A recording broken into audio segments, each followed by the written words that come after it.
So, last time on Dungeons and Dragons, you finally deliver the parcel. You and Korrikan have been lugging it across the continent to its final destination, which is in the paws of Merchant Queen Xalia Raincaller. Hooray! Confetti! Overjoyed, and after learning a bit about yourselves, she entrusted you with its contents and what purpose it serves, on the promise that you might join her in realizing her dream. This dream, to cleanse Khorzaire of the curse of wandering that pervades it. Requires the discovery and reclamation of a massive conflagratory bird, Phoenix, who had gone missing 1,000 years prior. Learning that you had inadvertently already completed a few events necessary, the next solid event in the chain that must take place is igniting certain braziers across Khorzaire, the radiance of the end of the land. Saracen and Xalia explained the location of the two closest ones, and preparing to enter the pyramid that is to the east of Lux-Nox. You took a few days to gather yourselves and gather supplies. So, let's roll initiative. Let's roll some initiative and get some order going that we're probably going to break sooner or later on what you guys are doing over those past few days.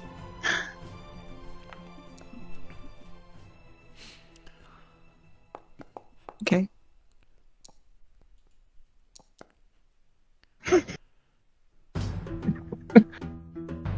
Hey, Pastiche, how come your mom lets you go first? You just want to go first at bat, y'all? Pastiche cannot be surprised. So thusly they already had a plan. Alright, You knew this downtime was coming ages ago. Yep. So, Pastiche. The way I understand it, you set to realizing that you are in a town that you're not necessarily wholly familiar with, and also lacking your guide. I believe you mentioned that you wanted to go around and see what is around, so take it away. Yep. We'll get you some cool music.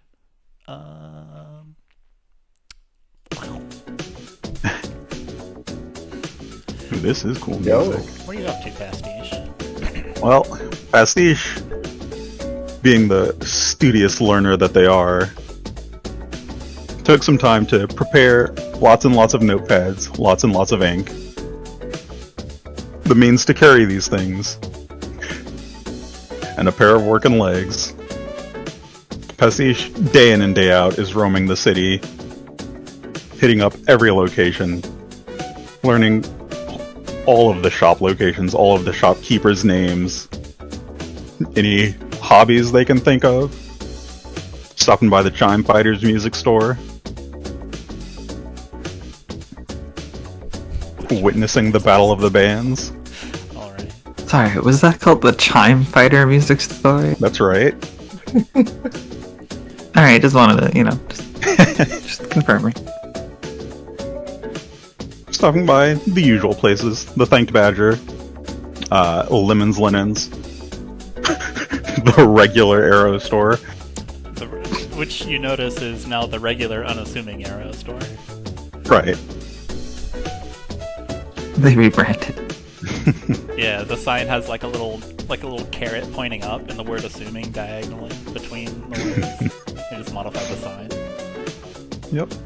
And as Pastiche roams the city, they just sort of draw themselves a personal map, take down lots and lots of notes, and maybe become a little bit more recognized in the area.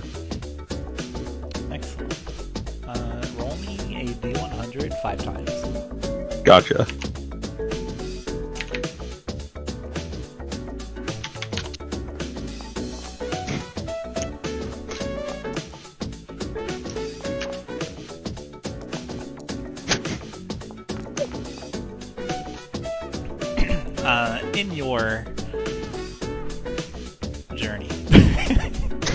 In your journey, around Lux-Nox, a few interesting individuals show up.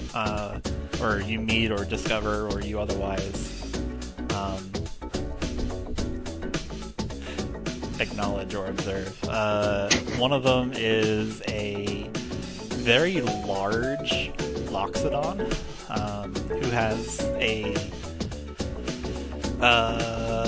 a trunk that is maybe a size too, like a size too long, and tusks that are a size too short, and they have the uncontrollable urge to talk at a very loud volume. They always seem to speak as if like they're talking over a crowd, even when they're not, even when you're right next to them. And he sells mead that he homebrews himself.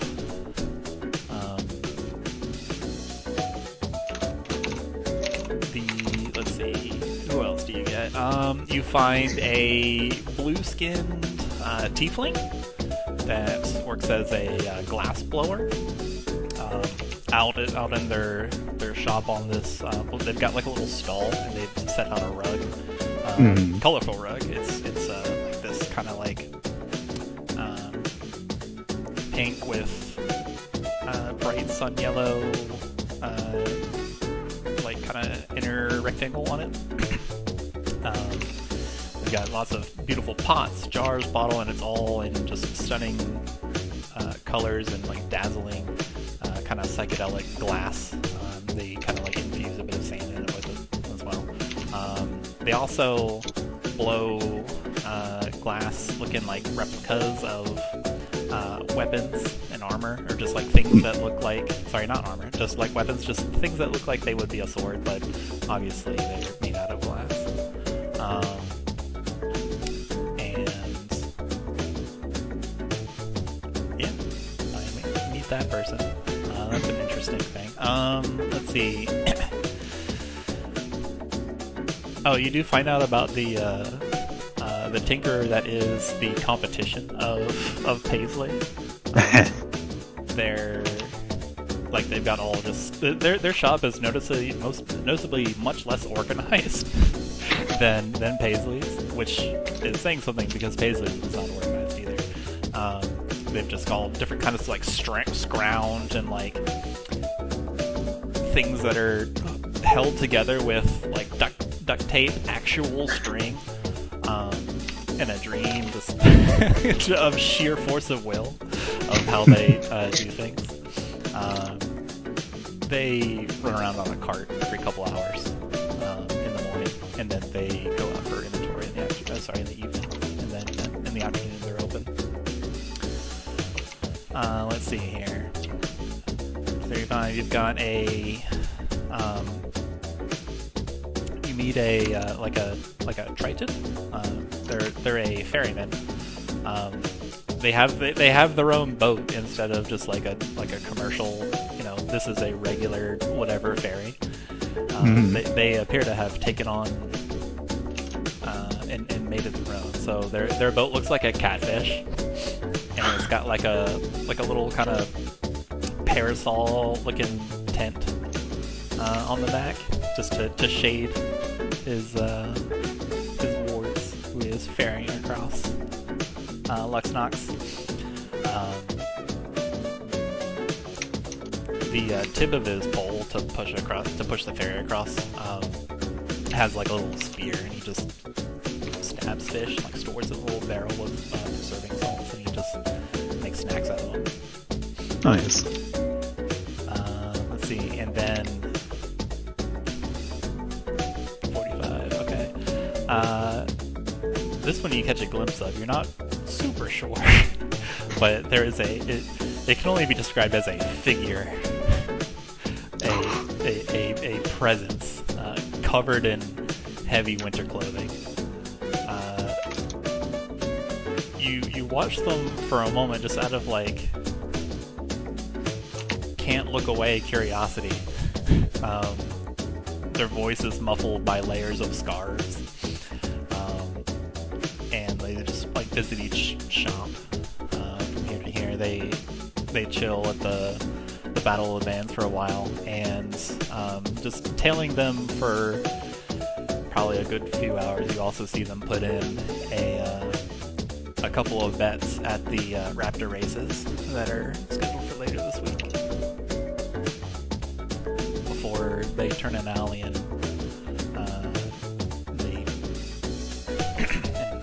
they get out of sight. Cool. Some shops you get are the Rare Mill, the Huge Moon Laser Wares. Laser? Yeah. LASER. Cool. It is. That was laser wares, right? Yep. Okay. The word laser has periods after every letter, Okay. and it's in all caps. You have the shop By the Way, spelled B-U-Y. Hate it here. No, you don't. I don't. There is there's a restaurant named Let Us Eat.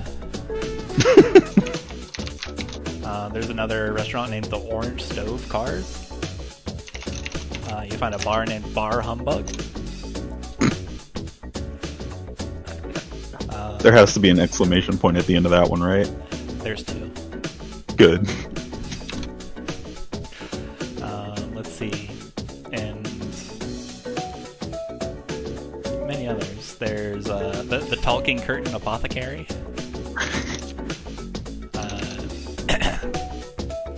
And there's also the Outfitter, like the Adventure Outfitter store, called the Dark Walnut. They sell adventure armor and like weapons and that kind of stuff. They're kind of like an Is it made out of walnut? At least one thing is made out of walnut. That's the Dark Walnut. Their shop sign.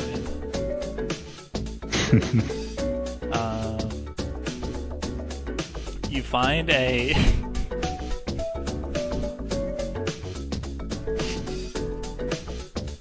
sorry, I thought of this and just every time I see it, it makes me laugh again. You find a coffee shop called the Latitude.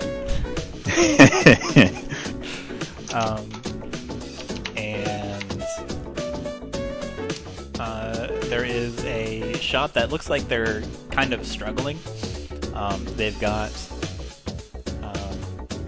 somebody like there's a lot of commotion going on over here. The name of the struggling restaurant is called the Ninkum Soup, and there's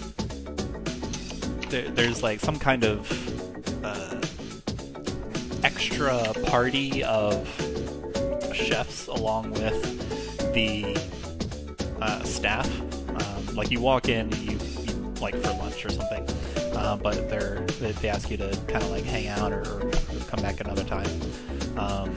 But there appears to be a commotion in the kitchen where someone is being accused of being an idiot sandwich and asking them what they're doing. Oh no.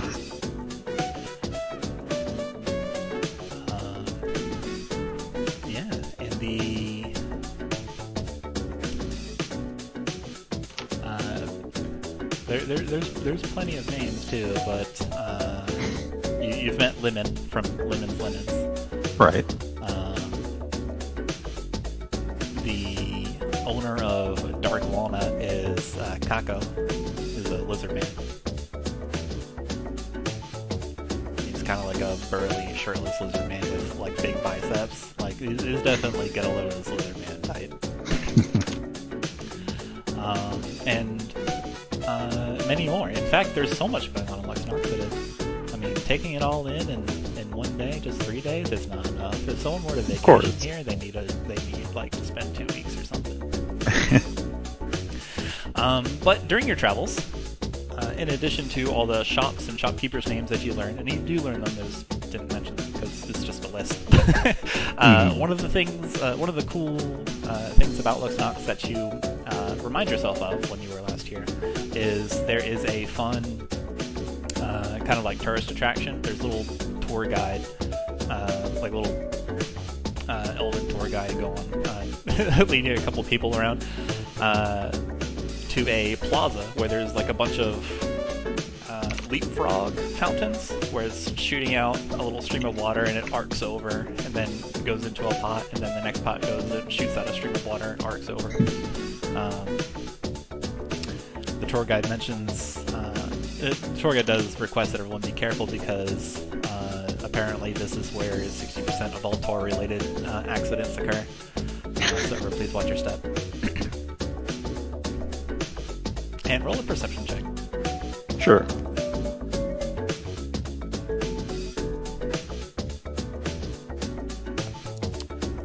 Okay, a funky perception check. Okay, yeah, that's about it. You see your companions on this adventure from time to time. Mm-hmm. Let's see.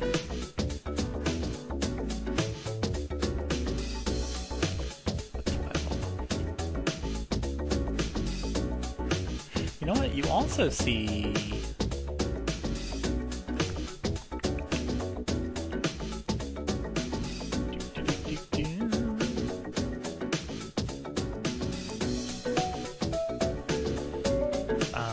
Oh, sorry, shut off.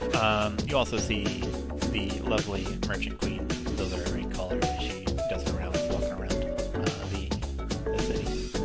Naturally, she's a staple presence of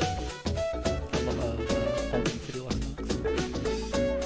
She sees you and smiles.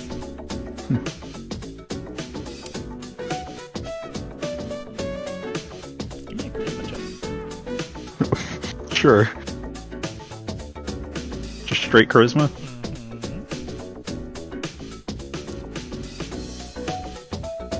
Okay. Yeah, sees you and smiles, like touches your shoulder for a bit, squeezes your arm, and then that's it. Like during the conversation, that's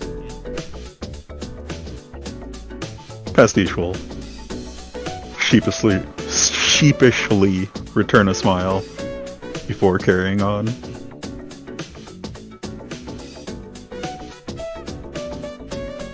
Okay. Give me another perception check. Okay.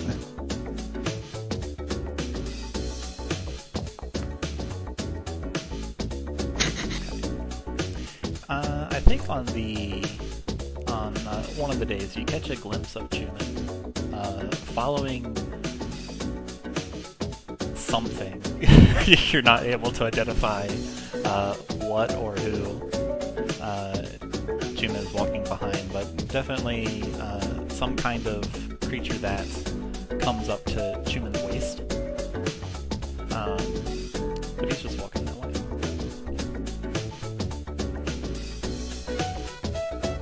I think having made an immediate habit of it, Pastiche would instinctively take that down in their notes.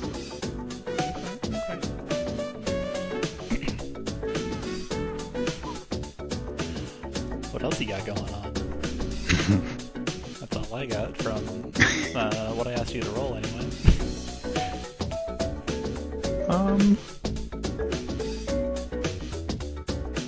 I think Pastiche would spend a little bit of extra time at the Envoy's effigy, which turns out to be a little craft shop where they make like miniatures and figures of people's friends and family. Okay. Just a small shop, not really turning much of a profit, but something that stood out to them. Okay.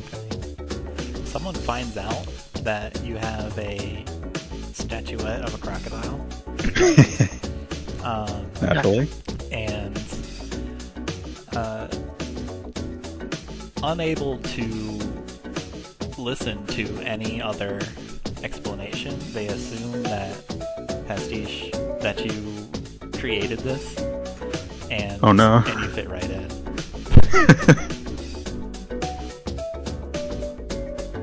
I mean, yeah, of course. Why wouldn't Pastiche create that?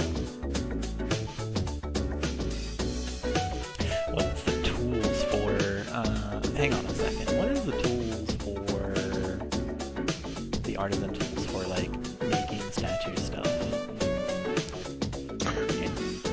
Erys, do you know what's top of your head? Like making what? Like statue stuff or Oh, What are like utensils? sculpting? Sculptor's tools. Yeah. We don't have sculptor's tools. We have It'd be like a hammer Like and a pick, wouldn't it? chisel? mason's tools. Yeah, chisel. Yeah. Okay. Pastiche, you gain +1. You get a +1 boon on your next D20, and also you walk away from the experience with a free set of mason's tools and proficiency in mason's tools. Okay. I'll take some mason's tools.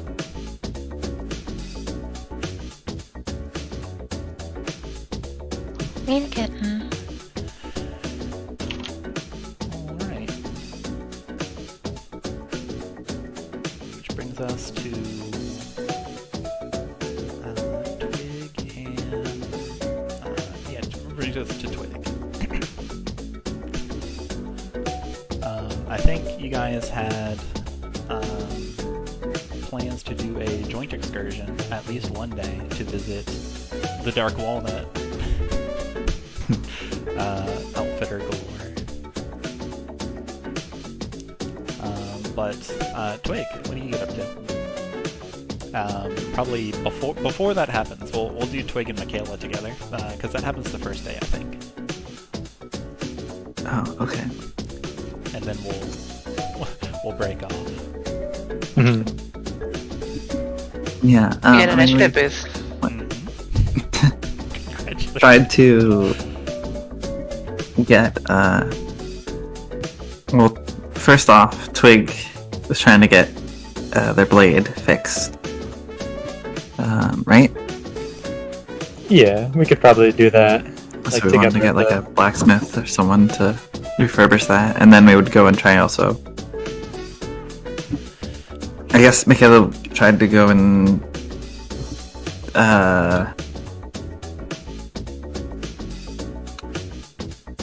commission some armor for herself.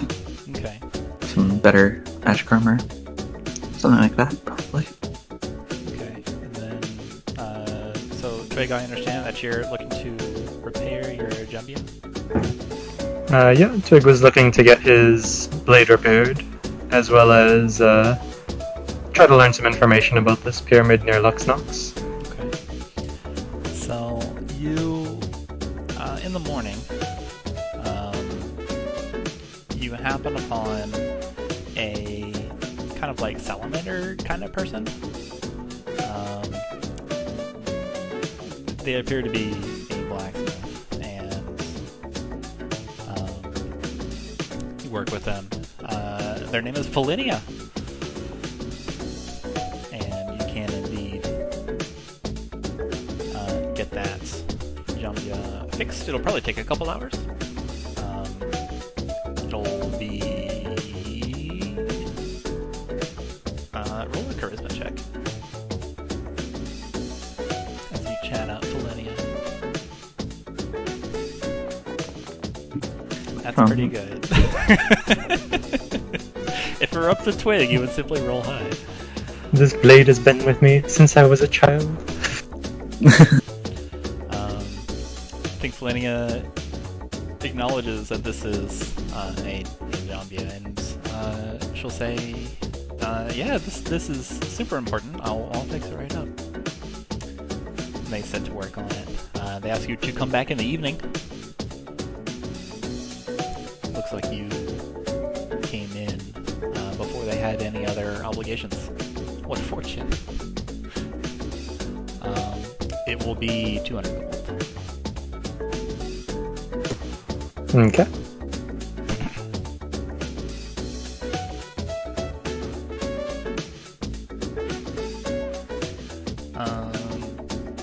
And then I think the two of you are. You mentioned you were shopping together at the like you're getting the armor.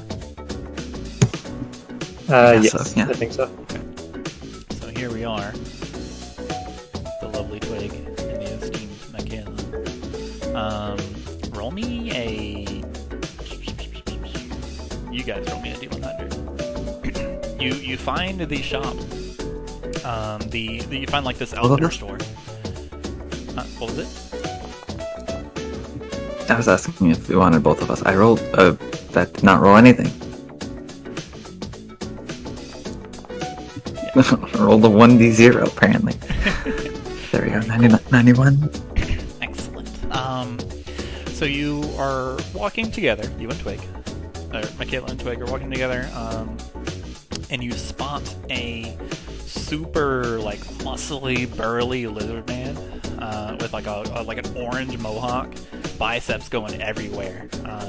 You recognize the sign is called the Dark Walnut, and they appear to do outfitters, and they have like the telltale smoke of a forge rising into the sky. They look like somebody that you could acquire some protection from.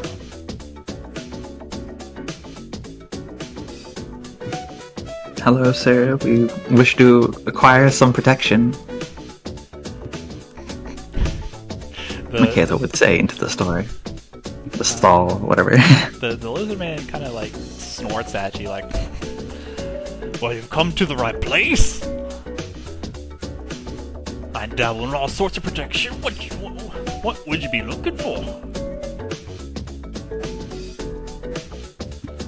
They just like rush over to you and they put just like a heavy table shaking double arms on the double palms on the table there on the stall. You look behind them, they got all sorts of stuff, like huge plate, like full plate armor that looks like it would be difficult to walk in. They've got like kind of little straps of just cloth cobbled together. They've got like breastplates, splint mail, all kinds of stuff. Well, I'm personally looking for half-plate armor. Ideally, some magical enchantment. Looks to Twig. Twig nods. I was looking for something a little bit lighter. Something like studded leather, but also magical, like my friend says. I can do this. I see you're interested in the exceptionally rare. In that case, I can do that. Let's see here. He pulls out. He pulls out what looks like a filing cabinet, or pulls out a drawer from what looks like a filing cabinet. It's just like, and in it are sectioned off areas that just hold armor. And it is the half plate and the just kind of like studded leather variety. So he's got like two drawers open, and you can see like this kind of prideful, like I'm the best grin from this like hulking hunk of a lizard man, and you can see that the craft pieces are made of it appears like he's giving you a choice without like actually saying it. They're made out of a variety of materials. They're made out of what looks like some kind of crystallized see-through material. There's ceramics. There's like metal plates kind of like linked together with cords. There's like metal scale overlaps. For the studded leather bits, there's all kinds of different animal pieces. Like there's stuff that appears to be made out of bullet hide or raptor scales, all that kind of stuff. So pretty much whatever style that you're looking for, you can have as well.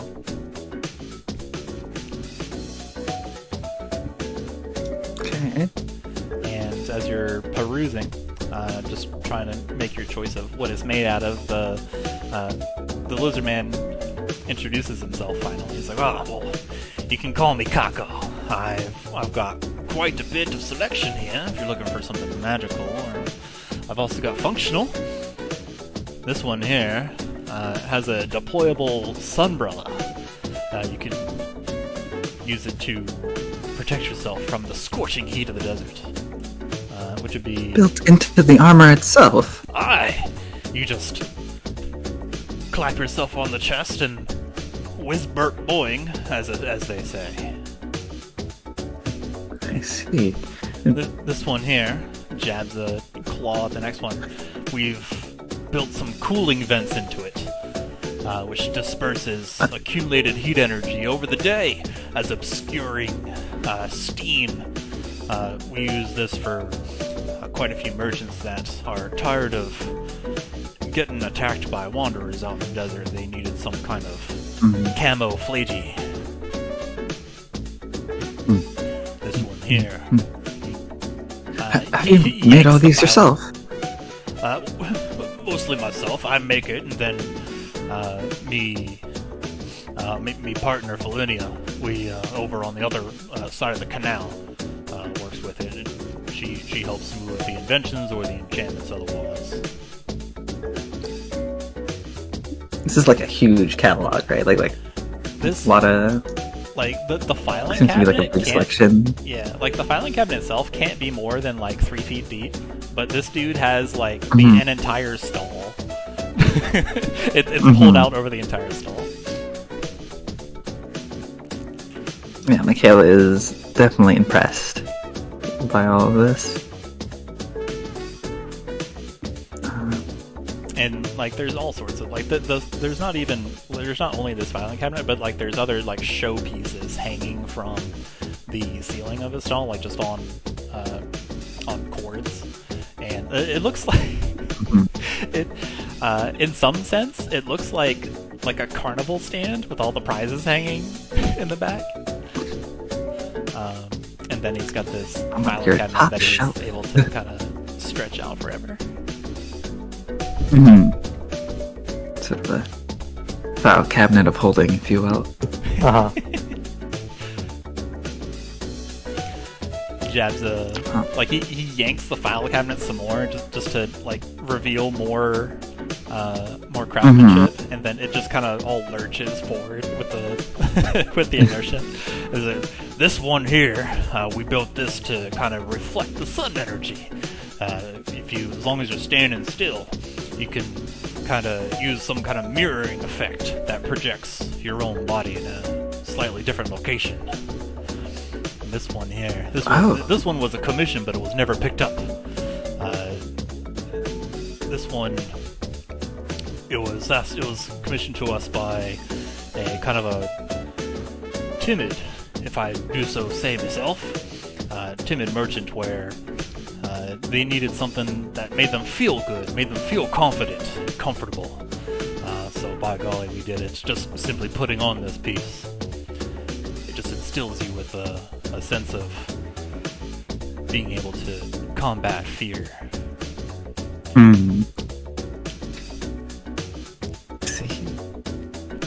We also got another piece. This one's me pride and joy. And he just keeps going until you interrupt him or ask him a question or whatever.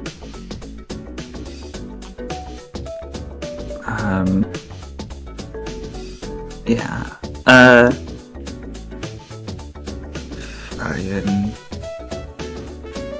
No, I mean, we said after last session, We were looking for +1 armor, and then I had a couple ideas of what it would be. This is me explaining each of the ideas, and so you can pick. Yeah. So one was a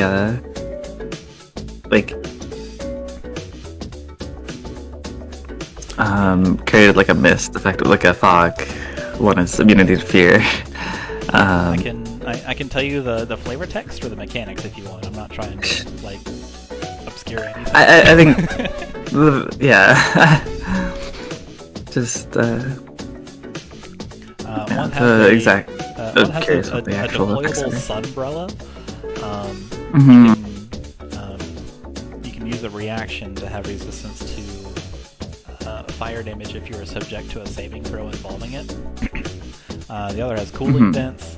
You can use a bonus action to disperse heat energy as obscuring steam, which mimics either fog cloud, or if you are sweaty and stinky and smelly, stinking cloud on your location instead of moving. And then there's... Oh, you can't like move instead. Okay. There's a reflection image, like a mirror thing. It's also forfeit your move, and it forces attack rolls against you that rely on sight will have disadvantage. And then there's Merchant's Confidence. It gives you advantage on rolls against fear effects. And also, just wearing it, like, it modifies your outlook, where you are in general more confident.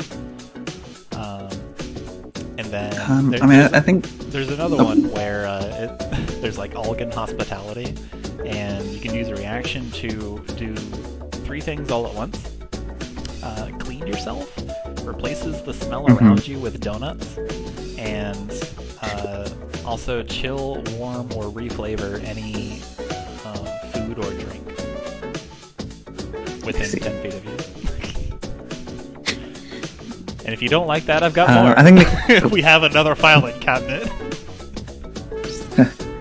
But wait, there's more. I mean, yeah, I think Makayla would. She would just say, that one with the mirroring effect sounds interesting. Is that in a half plate? Sigma. Oh. You hear Xalia just like touch down behind you. She's chasing a cat.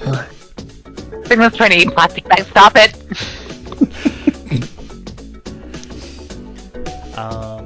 Let's see. Yes. Why, it certainly is. They just kind of like pulled a previously unseen handle beneath that kind of slot on the filing cabinet, and then they rip out rip out whatever you like that says that will give you the half plate stuff, and it's kind of like a France plane and like some attached sleeves and that kind of thing. It is slightly like the finish is slightly mirrored, so you can see yourself in it. It's nice and polished.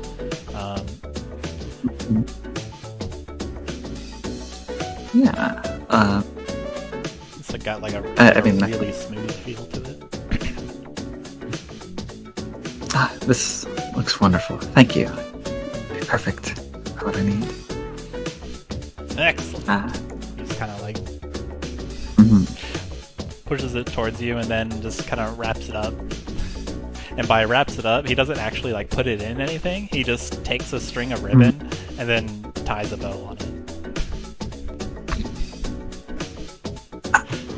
That's nice. You can see his muscles like bulge and strain as he does it. And he looks at you dead in the eye, Makayla, and gives you a smile. All yours.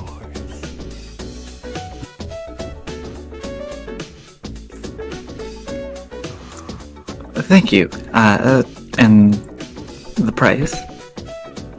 The price we agreed upon was... Yeah, and it was, I've already took it out of my inventory, but I think it was like 150 platinum, or 1,000, like 100 gold, right? Each one of these are masterpieces, if I do say myself. Can't let it go for less than 1,500 gold. That's the price we put on it. That's the price of pride.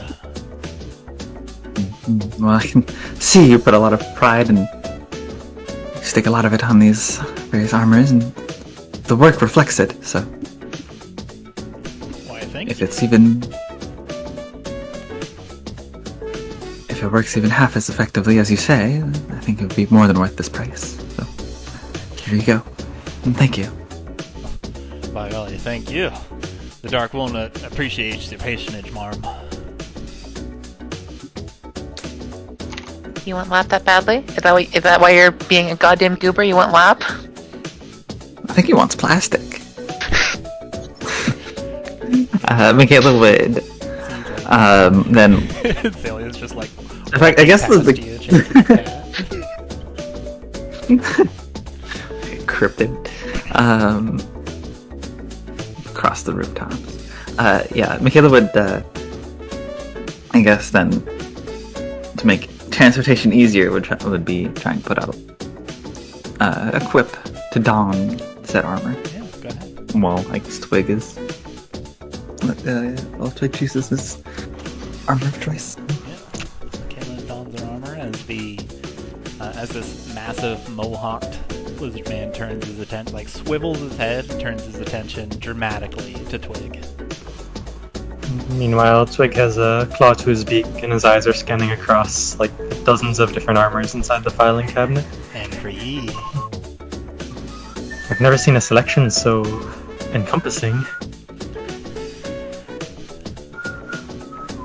What was that you mentioned about that commission from the timid person? He pulls out, or he jabs a claw towards the merchant's confidence named armor, and it has like some like bits of baubles and like good luck charms hanging off of it. It's got like little feathers. It's got like jewels kind of like slapped on it, but it's a little bit bedazzled. It's got like a like a crisp, ultra shiny, polished, like brand new looking copper piece, like a single copper piece on it. Comes with a pair of gloves. Ooh. Twig takes a look at it from a couple of different angles, and then nods and says, "I think this would be perfect." I like your confidence. Looking at the confidence. It'll suit you well. Alright. Well, that be it for you then.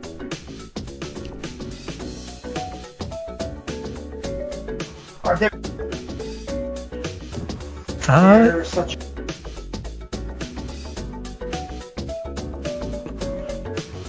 Yep, that'll be it for me. Okay. How much was it? Around the same as your companion there, 1,500 gold.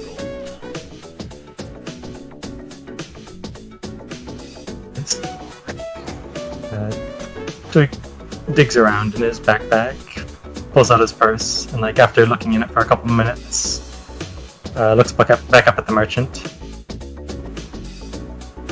I don't suppose we could negotiate a little bit. You can see his eye twitch. His eye twitches and he looks at you well. Hear me out. And Twig reaches back in his backpack, and after searching for a bit, he with a little bit of noticeable effort, he lugs out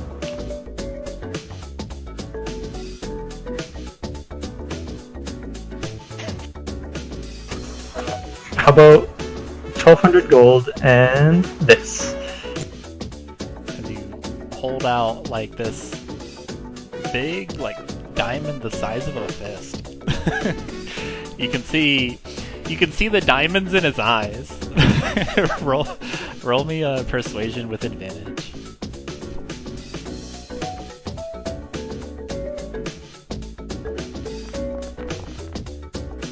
Dang.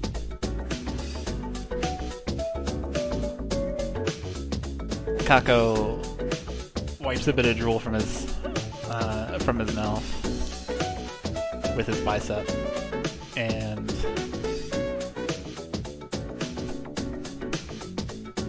gives you a nod. Aye. That'll do just fine. I think I can make something out of this. I think I can use this. You've given me something to think about, my lad. Happy to put it to a good cause. He kind of shoves the gold and platinum off the counter into some unseen container on his side. And then he takes the diamond and just kind of tosses it to himself and puts it in his pocket.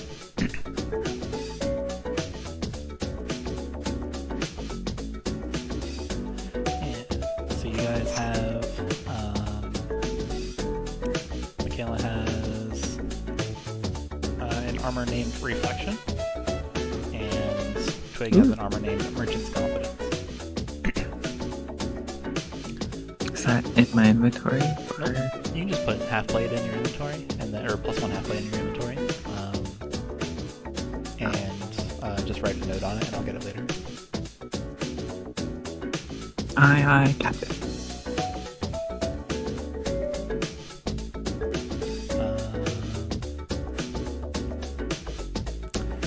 Twig, your armor 2 is also bowed up. Yeah. Seems like this is a finishing touch that Kako the Lizard Man likes to put on his patrons' purchases.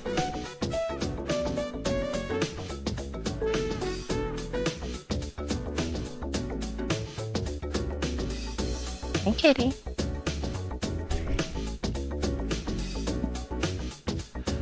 But then she has decided she wants to be a problem. There's not much I can do about it. Mm-hmm. Kitty cats. What kitty wants? Most of the time. It's really funny. It is very funny to see my AC go from 15 to 20. Nice. Bit of a jump. Yeah. You guys are kind of a big deal. Mm-hmm. I mean, you are now wearing, like, reflective armor. Yeah.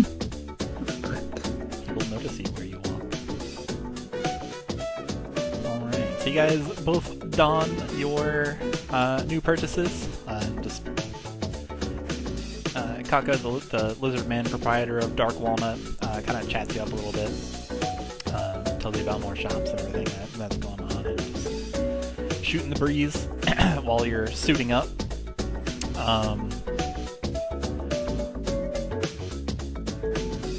But I have something to tell you. Only good news, right? Yeah, I do have good news for you guys. Makayla's looking sharp. Like, Yeah. people are taking notice of her.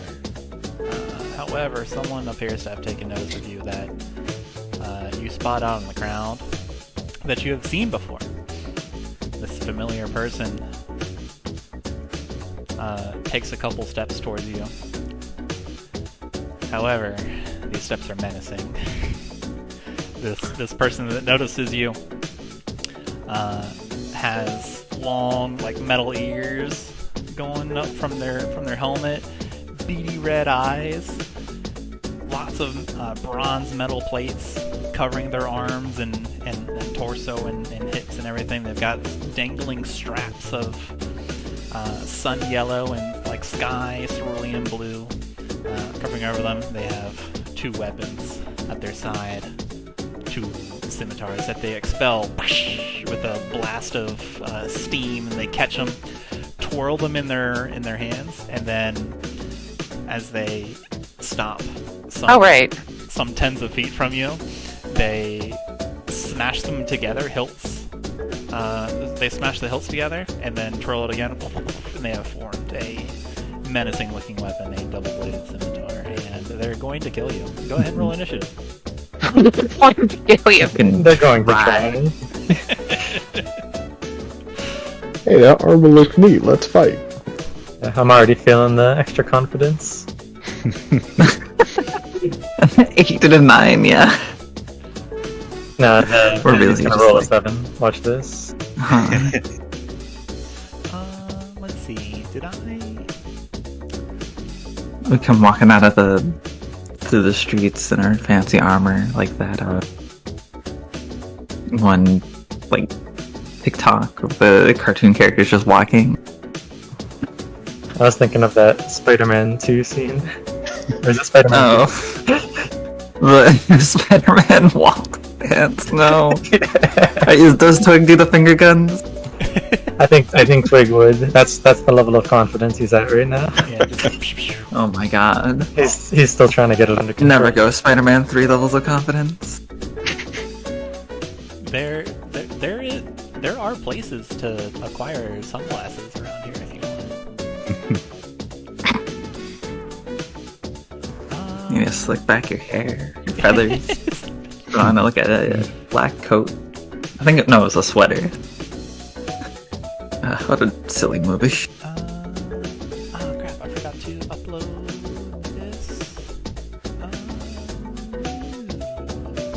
Oh well, we'll use the other one. No big deal. Actually, I can upload too quick. Sorry about the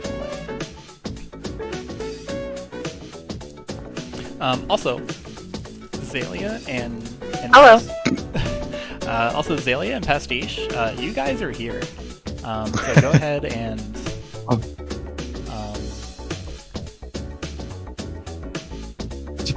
Chuman, you're also probably here. You're also probably walking around. This is an everybody thing.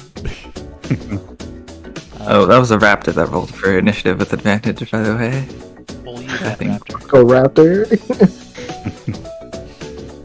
We will use that raptor.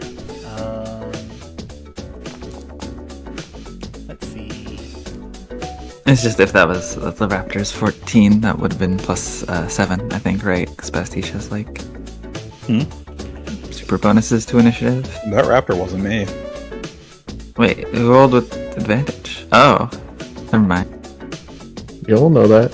I thought someone just had control. Wait, who rolls I think that was 2 raptors Whatever. rolling at the same time. AC? Yeah, it is. I'm looking at the order now. Okay, alright. Sorry about that delay. I just grabbed something real quick. Someone rolls with Begin combat. advantage, right? What's going on? The 2 raptors rolled for. Is it supposed to still be the Sunkist Noxide? No, it is going to be quick fight music. No way. As they jam the hilts together, they dash between 2 random people just walking around Lux-Nox in broad daylight. And you hear out, "Return to slab."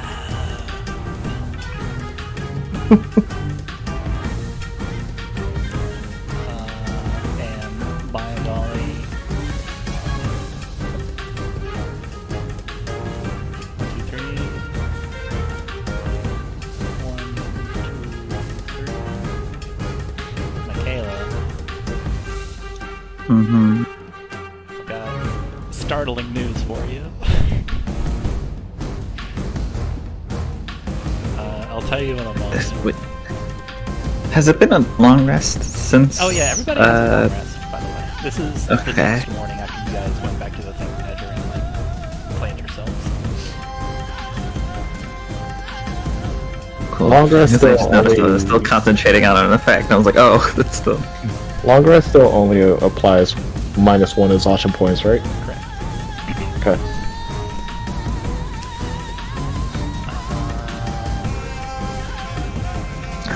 The DC saving.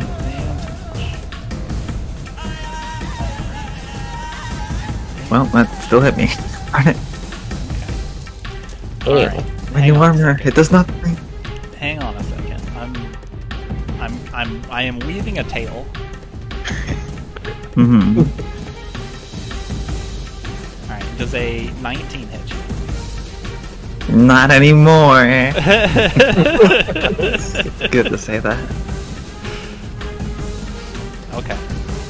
So what happens Unlimited power. is this stalker that has been stalking you invisibly has shown up again and rushes towards you, shifts their double-bladed scimitar to their left hand, grabs the random commoner as they pass by them by the back of their collar, and then heaves them into you, hitting you with this random person. Okay. The commoner dies. Oh no. Oh no.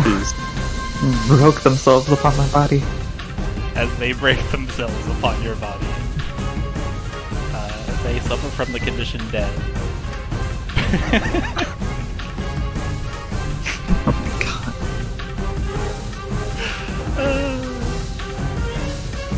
Hey. So the raptor is going to be everybody else. Seeing someone suddenly get hoisted out of nowhere, fly through the air, and smash into this elf that just bought some random armor, everyone freaks out. There is yelling, commotion. What's going on? Ah! Everyone is going absolutely nuts, and everyone starts moving away. This alerts the people that so this alerts Pastiche, Xalia, and Chuman, and then now. Pastiche, did I take that 24 damage? No. Or was that onto the village? The unfortunate person. The town person. The unfortunate denizen of Lux-Nox took that 24 damage. Okay, that is. I am sorry.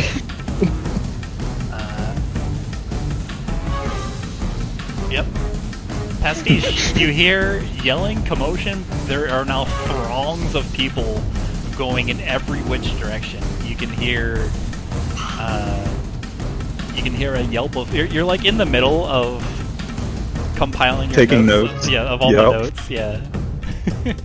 Just strolling down the street, looking through my notes Before you hear. as crowds of people suddenly swarm by.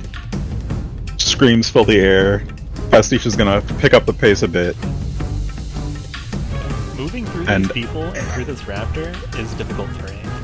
Okay, Because understandable. they're all like pushing against you, running away. So yeah, trying to get past these people is going to be devil. In that case, Pastiche is going to see the crowd headed their way, and whoop, appear on the other side of it. Okay. Whoosh. You land right in front of a raptor. Make a dexterity save. Okay.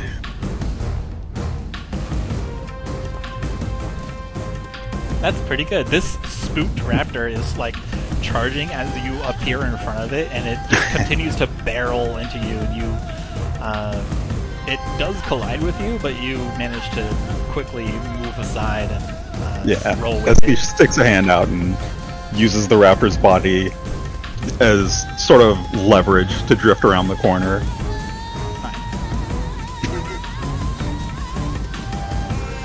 Sees Makayla being accosted. By a heavily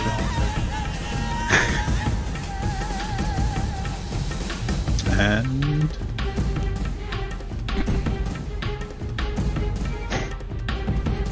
you can use a spell and a cantrip in the same turn, right? Yeah. Mm-hmm. You can use a, Okay. You can use a cantrip. Hmm. But not a, Right.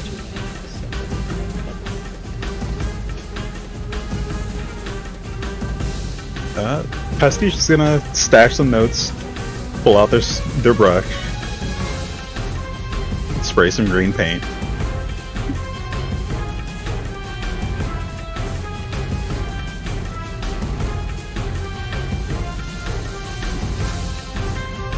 That's the splash.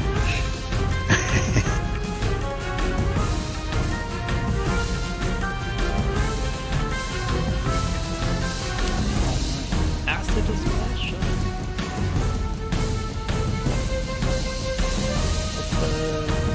What's the save? Yeah. Oh, 14. yeah? Wait. Huh.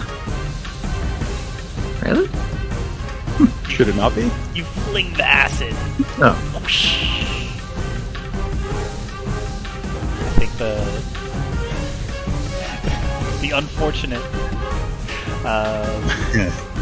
the unfortunate person who has been bashed against Makayla.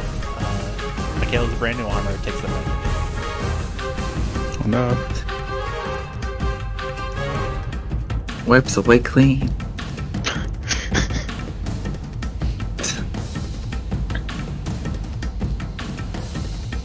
As they do that, Pastiche is going to yell out, Makayla, Twig, are you alright?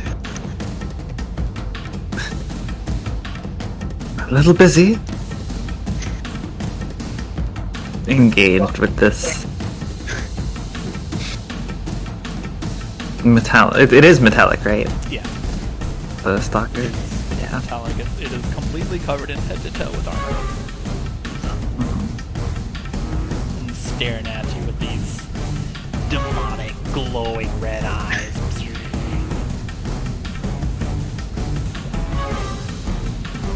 Alright.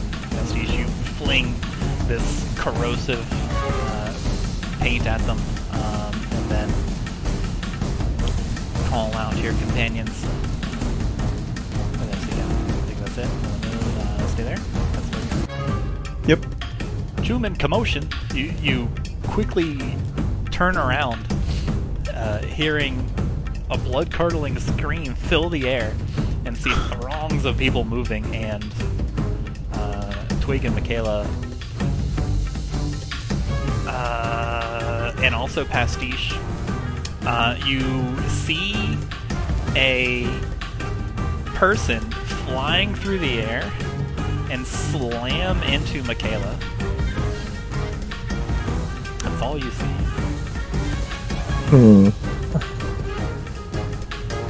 Oh, right. The person, like, Oh. person bounces off of Makayla and crumples to the ground and, like, lays there on the ground. After absorbing... after Pastiche covers them in acid. Oh no. Yeah, you see Makayla, like, staring down in a fighting stance. Blank space, I guess. Just nothing. Can Chuman see, I guess, like this... Can you see this line of sight clearly, or is there like a lot of people just kind of flailing about trying to run away? It's a lot of people flailing about trying to run away. It's difficult to see quite what's going on. But you can see Twig and Makayla like shift their hits back into a battle stance, but they appear to be fighting a deceased woman. Oh. Shouldn't all of us be able to see it? Chuman is Chuman. Not Except Chuman. Chuman, yeah. Yeah. Nappy. Lost and lost. Would I be able to climb up here? Or I guess like alongside one of the blue house or the red? What's your strength? Strength is 14. Yeah, you can like jump up and grab the ledge and then heft yourself up to it. It'll take you 10 feet. It'll take you 10 feet of movement. Okay. So you'll like run over there and then do a vertical jump, and then you can grab it. But Okay. running athletics are fun. I'm down for the fun. Yeah, easy enough. You just move your get your elbow over and then just pull the rest of yourself up. And then now you're high up. Okay. Does that give me a better viewing angle of what Makayla and Twig are fighting? Yeah, higher up you can see you can see that, or you can see clearer that Makayla and Twig are fighting a dead woman covered in acid. That Pastiche just flung acid onto it.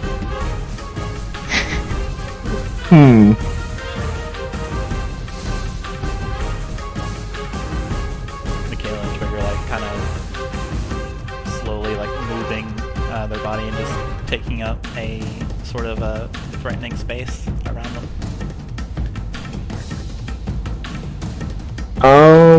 Makayla looks like she's faced ahead now that you take another look. And your vantage point. She looks like she's faced ahead and not looking down at the woman. You are unsure what's going on. But by golly, they look like they're about to kill something. And by golly, they've already succeeded.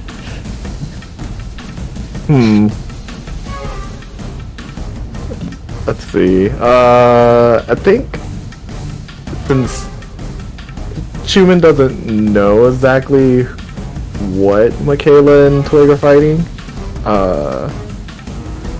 he's going to ready an arrow for the first sight of whatever Makayla and Twig attacks. Okay. Sure. So you ready in action to loose an arrow at the first sight of whatever opponent Twig and Makayla are fighting. Yes. Okay, sure. I think. You I jump think up there, that. take up perch on the house, knock an arrow, pull it back. Okay. And I think that's it. Cool. Twig, what's up? The tin can is back for more. If I take a look around, would Twig be able to see any like Dune Striders or guards, or Pastiche from the rooftop, like just in the area? You see Pastiche, of course, as they make themselves known to you. You see Xalia. She's on the roof, by the way. She's in the middle of a joy flight. Yeah. Chuman's on the roof That too. involves a cat on the roof. I mean, you have to cast Fly on a cat and see what happens. You wouldn't? You wouldn't give a cat wings?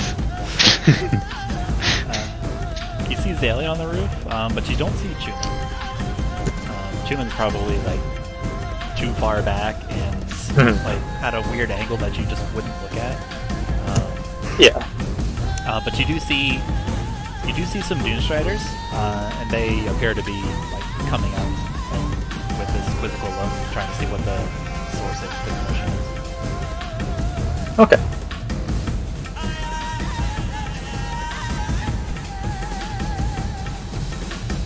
Twig is gonna run up to the armored beast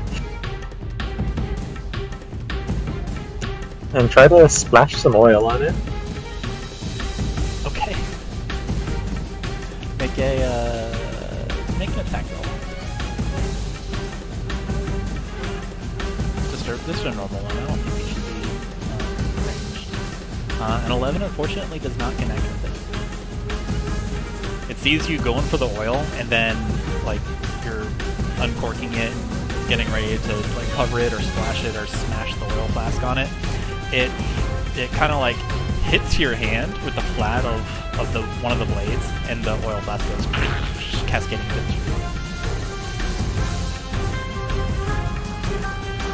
Alright, Twig's gonna like continue to pivot around it, like vault over a block. And then he's gonna like reach into the pool of oil that spilled on the ground and pull out the sword from it. And Cool. Oh, that's so cool! Pull out the sword from it. Alright, that's sick. You get a +2, whatever the next thing you do.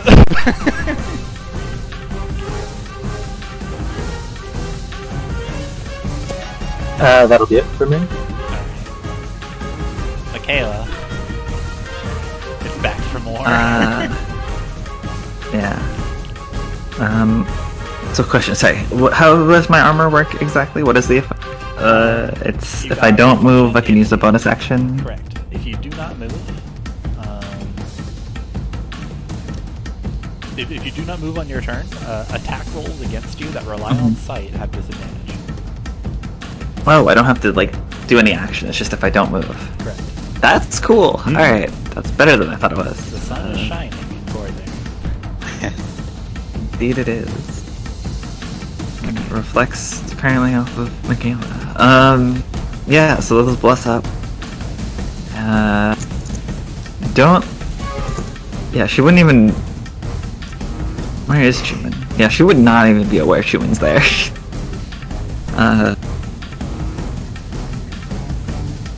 She'd, I guess, also be telling if there's anyone still around. She'd be telling people to like run as she's staring down the stalker.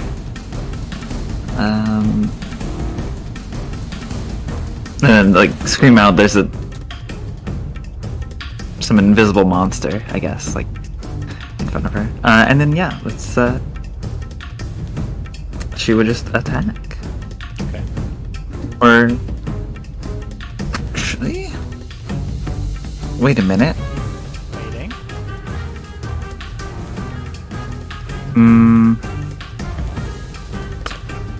She's gonna try and Swarmkeeper's or Fairy Fire, Swarmkeeper's Fire onto the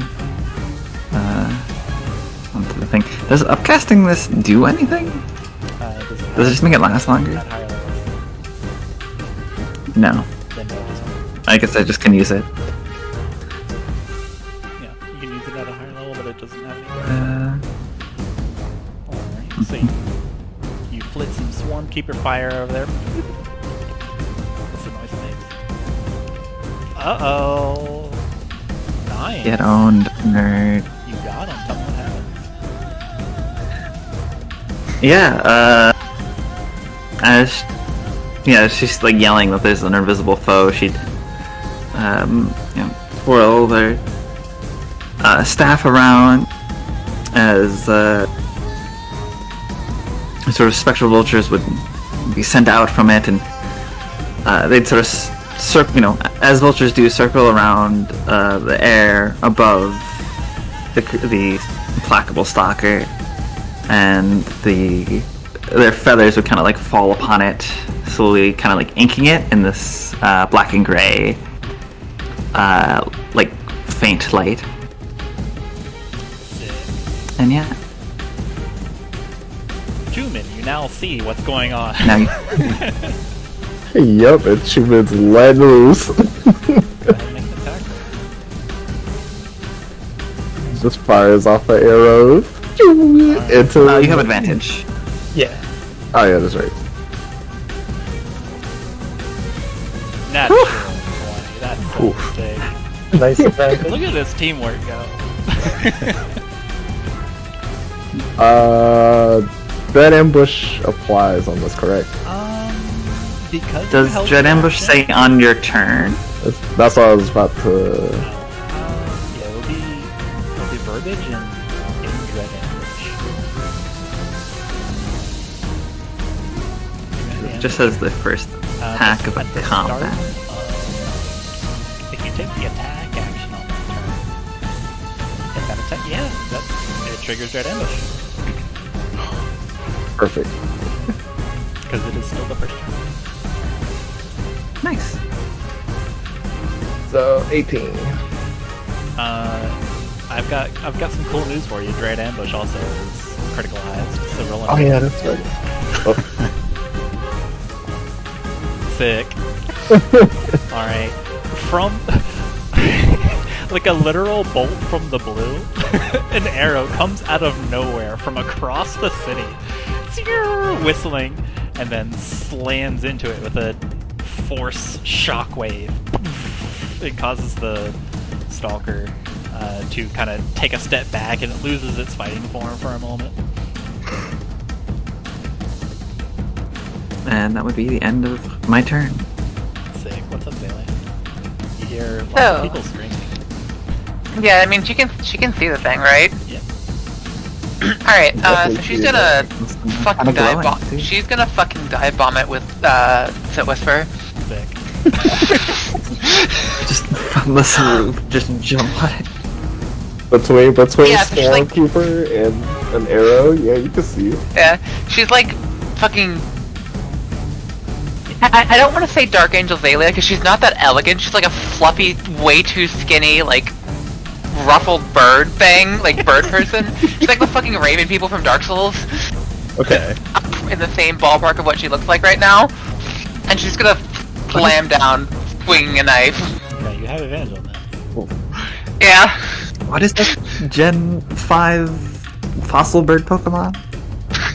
Archeops. Yeah, Archeops except it's entirely Yeah. in black and white, and also like scruffier. She is trailing like black feathers that dissipate into the aether as they leave her. Let's see. Mhm. 18 hits. Oh damn. It's hungry.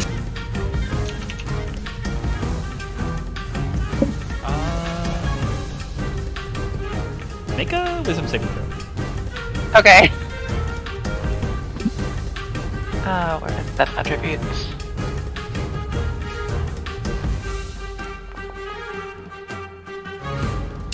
You hear a whisper into your mind. This one sounds raspy, as it's kind of like someone scratching a rock down like a piece of wood. It's like, let me see its heart. Attack again. Okay. Do I still have advantage?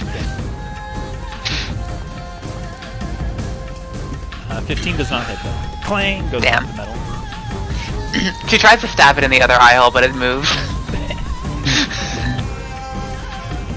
Alright. And she's gonna kind of clatter to the ground past it. Okay. Let's see here. The Doomstriders show up. Let's see here.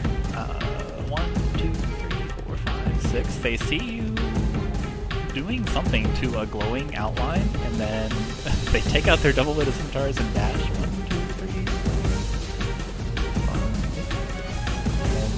And they don't want to crown you.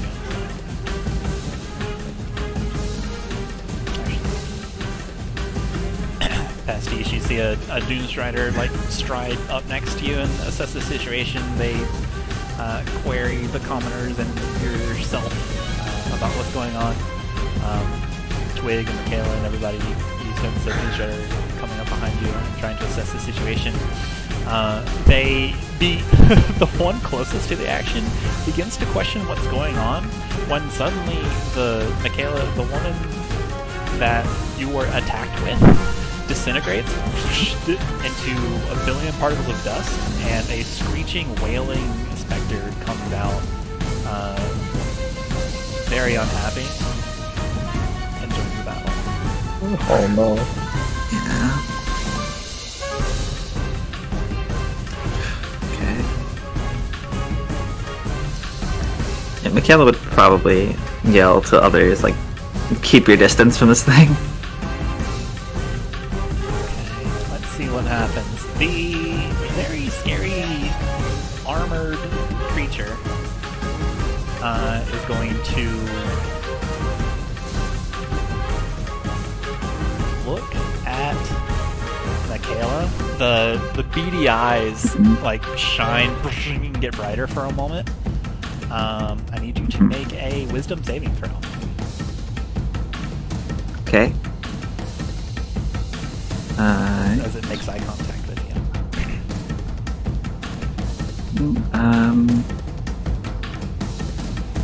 I rolled a 20 and dirty 20. Nice. You can see it trying to like impose some kind of like magical control effect on you, but you blink back and with determination you just grimace at it, shove it off. Let's see here.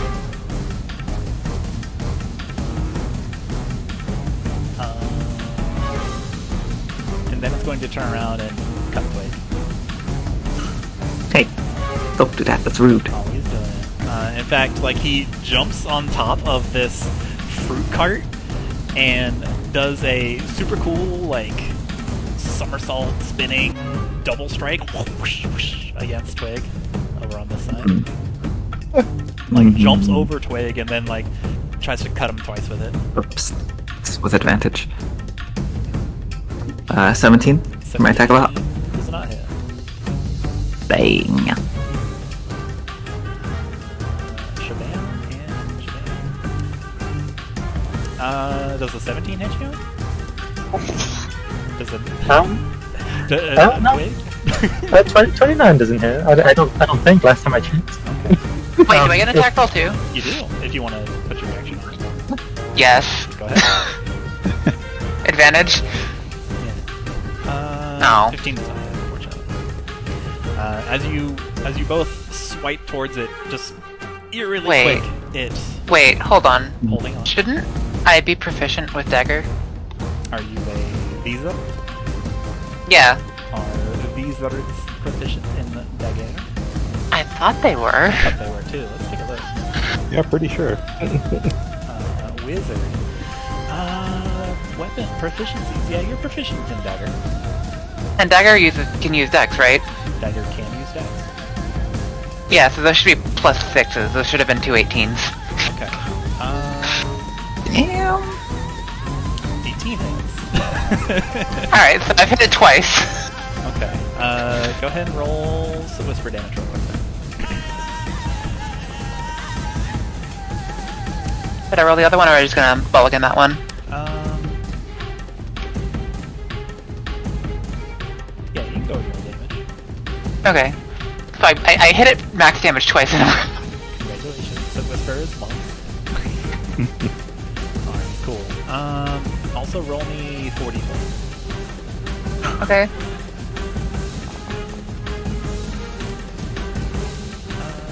Let's see. Okay. Xalia, this would be from your pounce on it.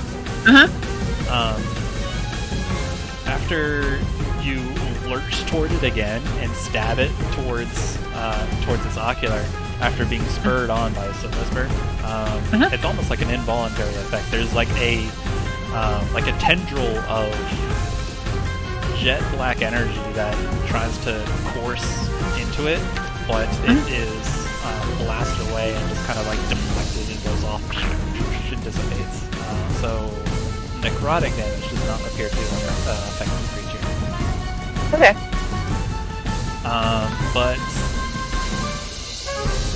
But that whisper does necrotic. Noted.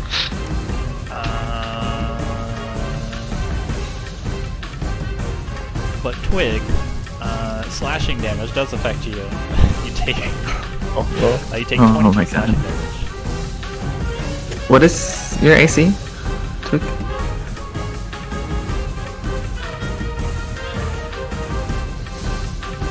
Twig's AC is 17. Oh, okay.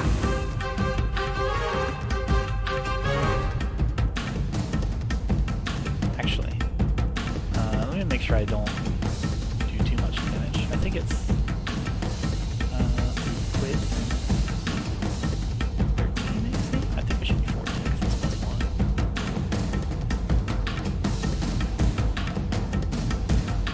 I mean, yeah, studded leather, which is 12, right? Base, and then +1 plus dex. Twig AC Am I is crazy? 18. This is actually a +1 on that you got. So the first one doesn't hit you. Only the second one does. So 14 Even better. using Uncanny Dodge. Seeing this On thing, that crate, yeah. seeing this thing vault over you, whooshing, whooshing, the first one misses, but then it corrects just right away. You hear some kind of like mechanical noise, like, and it connects with you at a blinding pace with the force of what would fell a water buffalo, but it only hits an after image of Twig as you dodge with an uncanny speed and listen to kind of like roll with it. And it only does 7 damage against you.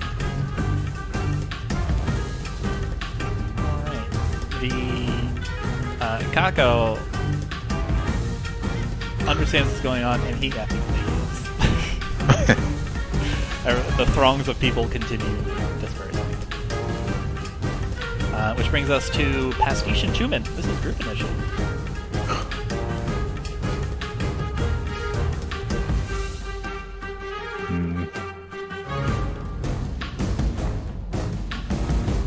You hear a raptor pounding in the sand behind you.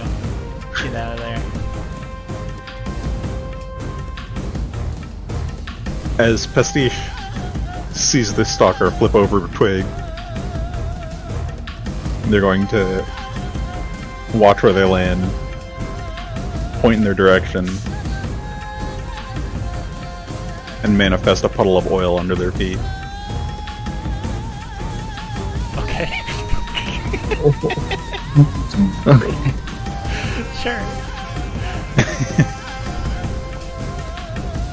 there is some comically high-pitched cartoon noises, like but it is quickly followed like the with like the cartoon shake noise, like as it Understandable. as it corrects itself.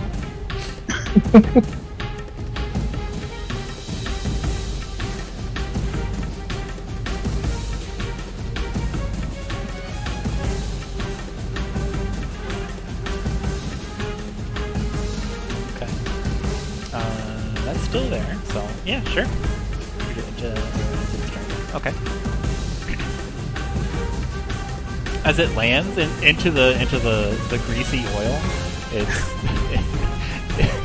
it takes a moment for it to find its footing and like slips for a moment, goes to a knee real quick, and then quickly rises back up.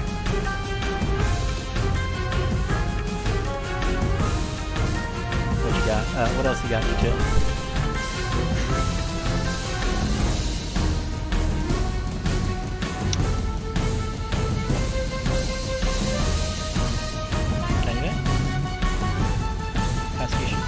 Jim. Oh, sorry.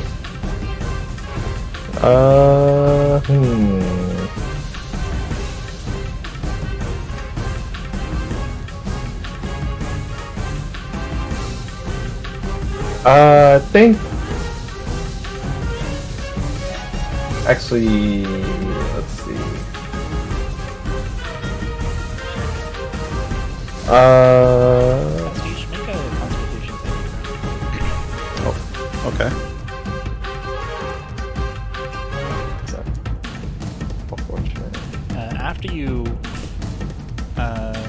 After you create this puddle of grease, the stalker casts its helmeted head and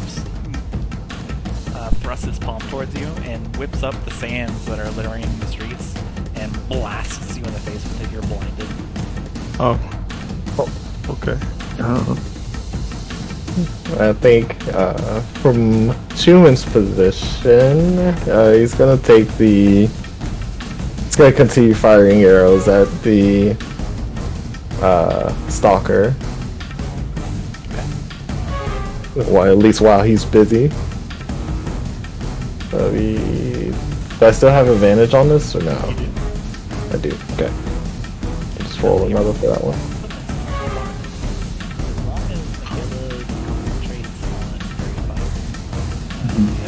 Oh, yeah, let me. So that is 19 and 22. Dang! I don't know why it's not showing that I'm concentrating. It should be. Yeah, that hits. Both those hit. Okay. This one, another 2.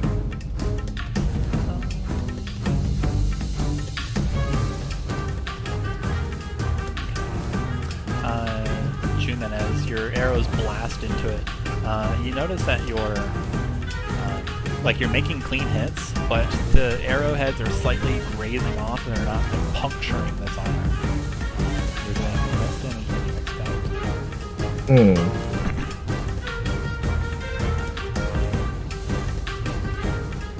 She was gonna keep note of that. And that's it. Resistance. Anything else from Pastiche? Well, nothing helpful. They're going to hiss loudly and bring an arm to their face, rub at their eyes.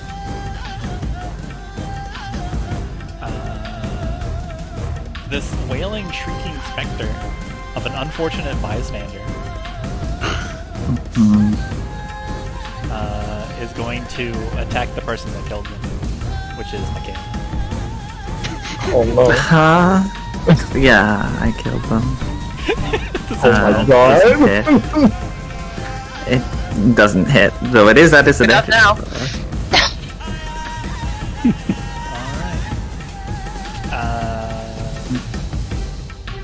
Luckily, a 12 never would have hit me. That would have been really bad. My AC was that low. Oh my god. It's going to fly around and circle around Makayla. It spends its move. I already used my reaction.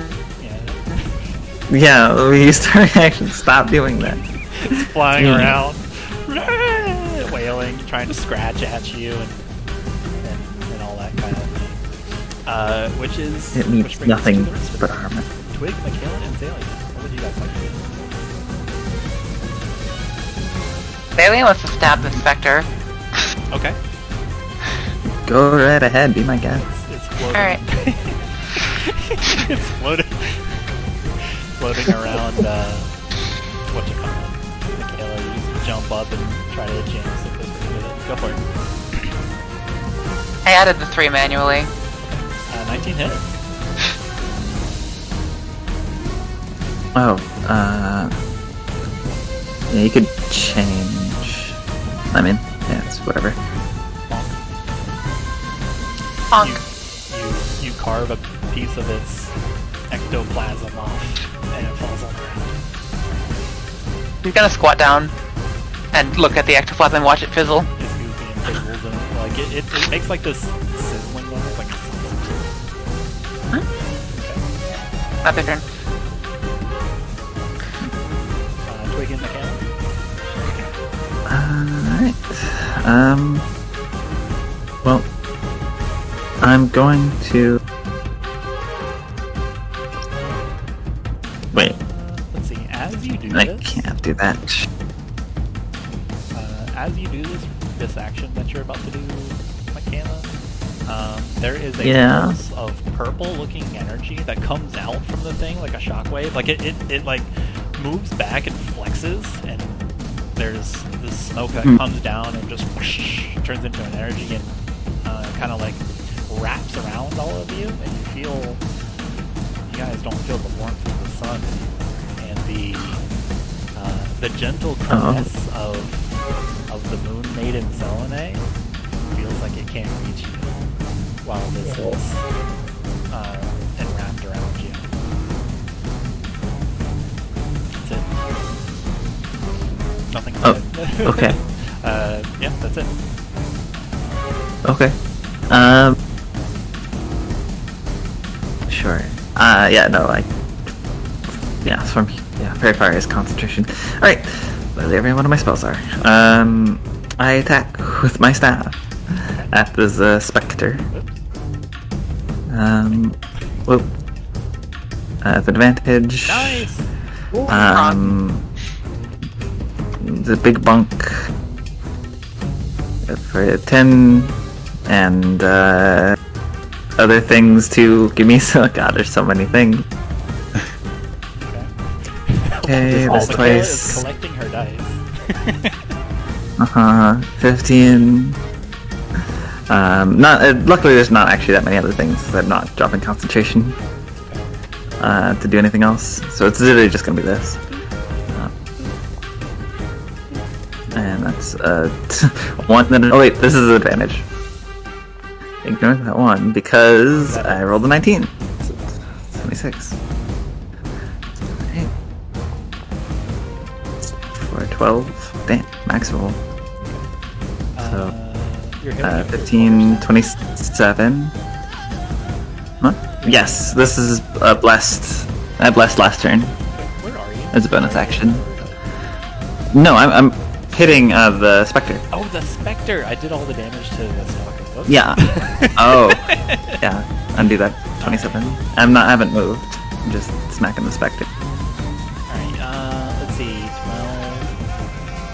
12. You defeat the Spectre. Okay. With whatever. If it's both hits, it's both hits. And yeah. Spectre dead. Again.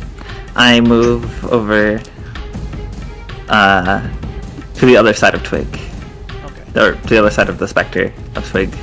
And we'll use one last attack. A Polearm Master. Smack. Final. 16 to No, I miss. Darn. as it That's my turn. as you move over behind it and go to kind of jab it. Oh, there's oil here, isn't there? Small, in the small of its back, the stalker just like moves its double-bladed scimitar behind it, and it blocks your blow just without looking at you. It's kind of cool. And then the force of it blocking you, I need a dexterity saving throw as the grease is very slippery. I rolled the 10. Is 14, so I fall. Whoops. Alrighty, Twig. As it moves its arms behind itself to... You still have that advantage, though. Oh yeah. Twig's gonna take a swipe at it with the Shadow Blade. Shadow Blade.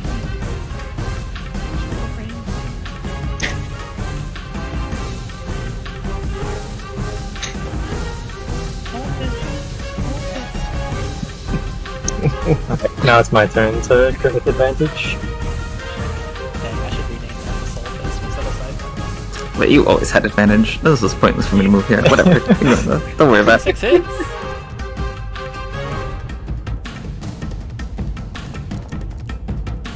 Yikes.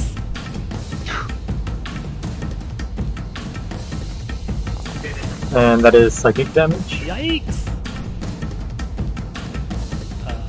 Is that 30 damage? Yeah, it is. Yeah. Yikes. Alright. Yikes. Wait, that wasn't even a crit. That was just like damage. Alright. Sneak attack. What else you got? Yeah.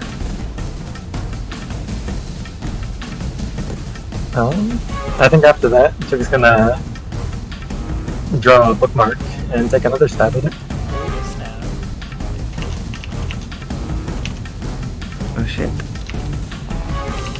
Shing. It has audible sharpness as you draw it. Yeah, 20 seconds. Alright, cool. That should just be 1, not 5. Alright, Twig. So as you pepper it with your migraine dagger that you pulled out of the flask of oil, and also sideswipe it with bookmark, give him a good jab. This armored menace lurches towards you, kind of like jabbing bookmark into it further with a clawed open hand. And what's your AC? 18. Okay. It connects with you, and you can feel a pulse of negative energy, but it falls and slumps down. Does not get to complete its attack. And it falls down, and the bits of metal kind of like clash on the ground and dissipate into more, and just disintegrate into dust. They're all gone. 1 damage was needed. Oh. Cool. Bookmark As you was the last damage stab one it. you needed, yeah. That's really funny. He just clatters to the ground and just see behind it Makayla slipping up the oil. Yeah, just whoop! Twig will go and help Makayla up. You're gonna have to do a DC 14 dexterity saving throw. Yes, you will. as you run over to help, Twig you is kind of like slide forward.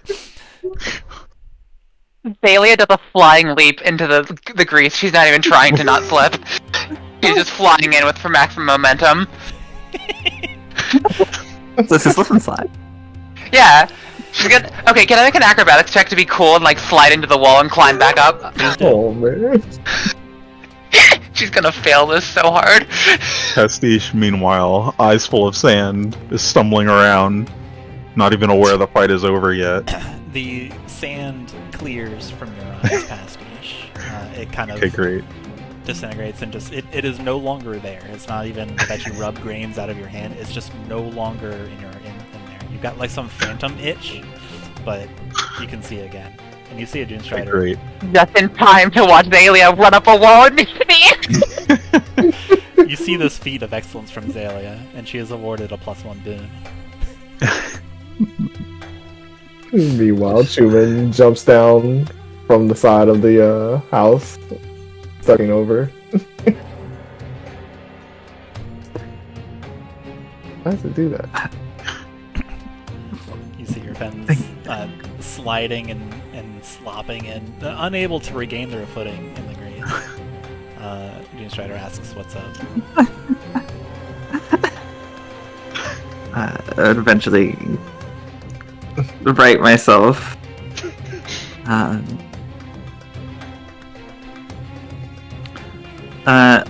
Before I say anything, I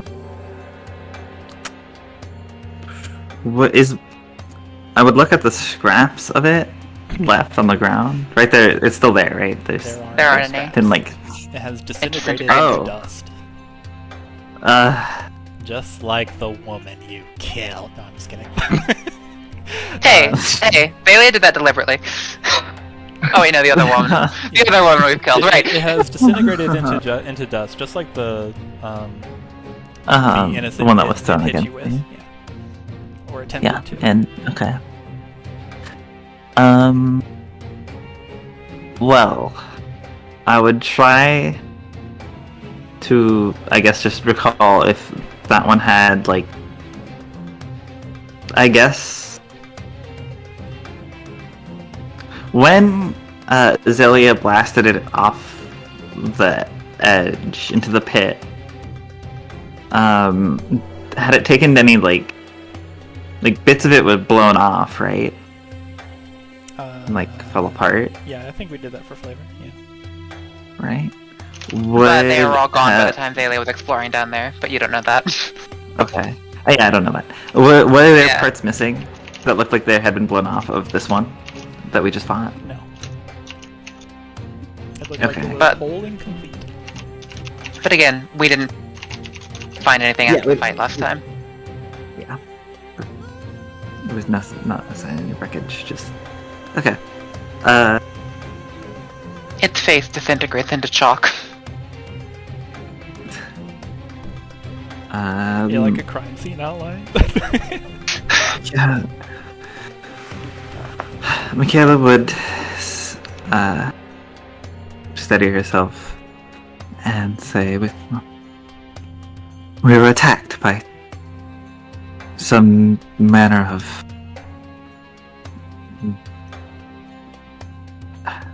metal creature. Okay. For the sake Amazon, of brevity, perhaps. yeah, the Doomstrider acknowledges and understands and goes to write a report and then F's off. Thalia will Okay. minor illusion, for example, while she is Ouroboros-ing up in the air. Of course. Yeah, the new Splatoon boss. Great. Smile. Yeah, and you screech like the boss too.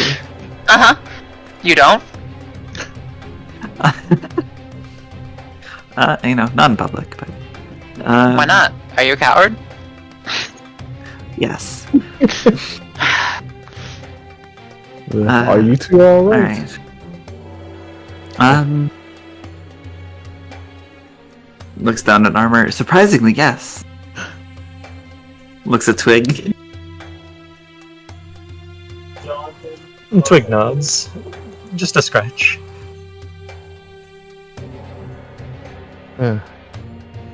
That's good to hear. Quite a commotion that you two have gotten into. Yes, that was the thing that attacked us in the sewers. If perhaps the very same. I see. Well, at least it is taken care of now, so we shouldn't expect it to, I guess, follow us anymore. I wouldn't be so That's just what sure. we thought last time. What's that, Pastiche? Well, last time we threw it in a pit, it managed to come back. I don't think we've done any permanent damage this time either.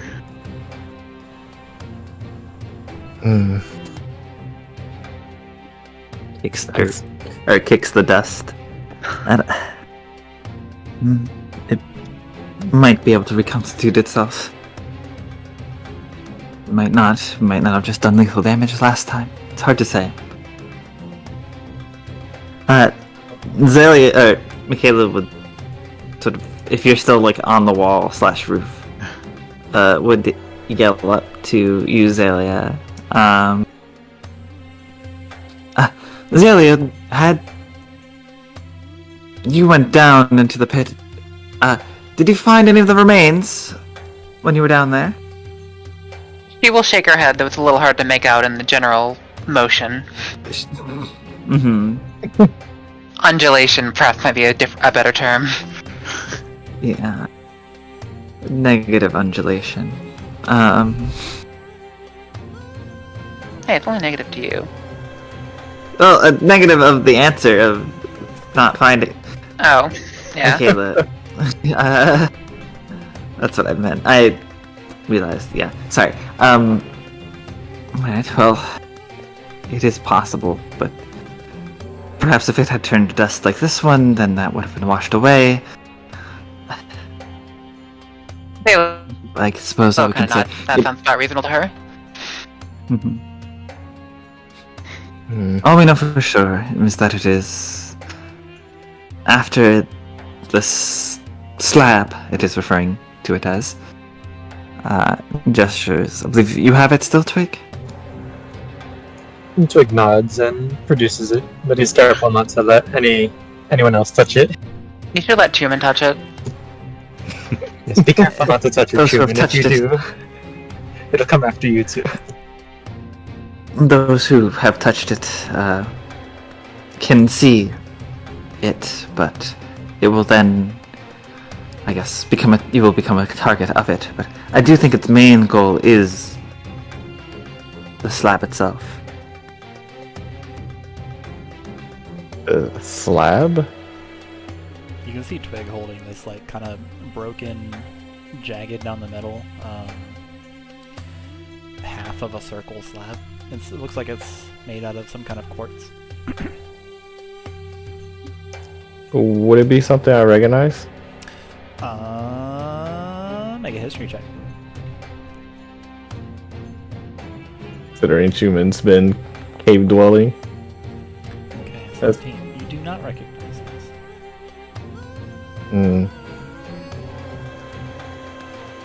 Oh, you have a -1 in int? Don't judge. Chuman, that'll learn, boy. I just didn't know. That was surprise, not I anything think else. he's paying attention in history class. Yeah, fair enough. Well, I'll take your word for it. I'll leave that to you, and then I suppose if it comes back for the slab again, we have to keep fending it off. We can't keep letting it come back and just kill more people each time. It has something to do with the pyramid, so I think the sooner we go there, the better off we'll be. Right. Well, if that is the case, then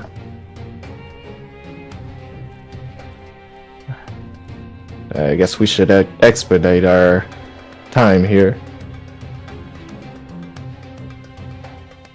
I believe, if I understand things correctly, that the slab was taken from, or from what I understand, the slab was taken from the same tomb, or I guess floating tombs now, that we are trying to make a trip to, right? I don't know the whole story, but I do think it came from the pyramid. Yeah. So, in a sense, we will be technically returning it, but we'll see what awaits us there. If I think perhaps this is a good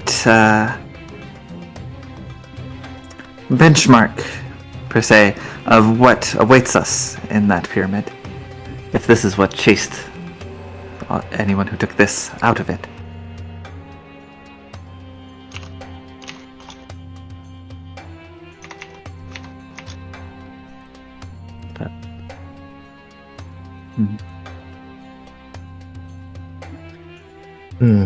Suppose we shouldn't linger within this town with it. Or, sorry, within the city with this object for too much longer. Putting needless lives at stake. Yeah, right. Yeah, I understand with that. Well,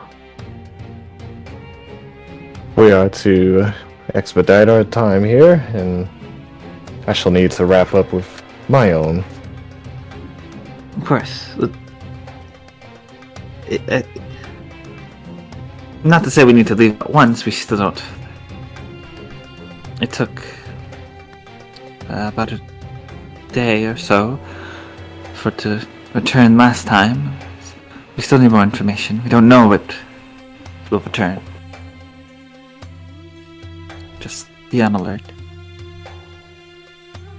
Though you should be safe, Chuman. Understood. Well, if I happen to see you two around, and then, of course, I guess you happen to have another Sandy Stalker, then, of course, I shall help.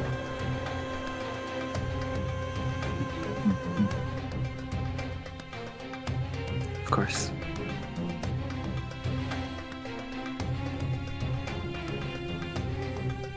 Well, I'll go ahead and continue on. Take care of a couple of things before the day ends. Go ahead. Be my guest. Don't finish any and all preparations. I suppose that goes for everyone else as well. Yes, if you are unharmed, I would like to continue my tour of the city.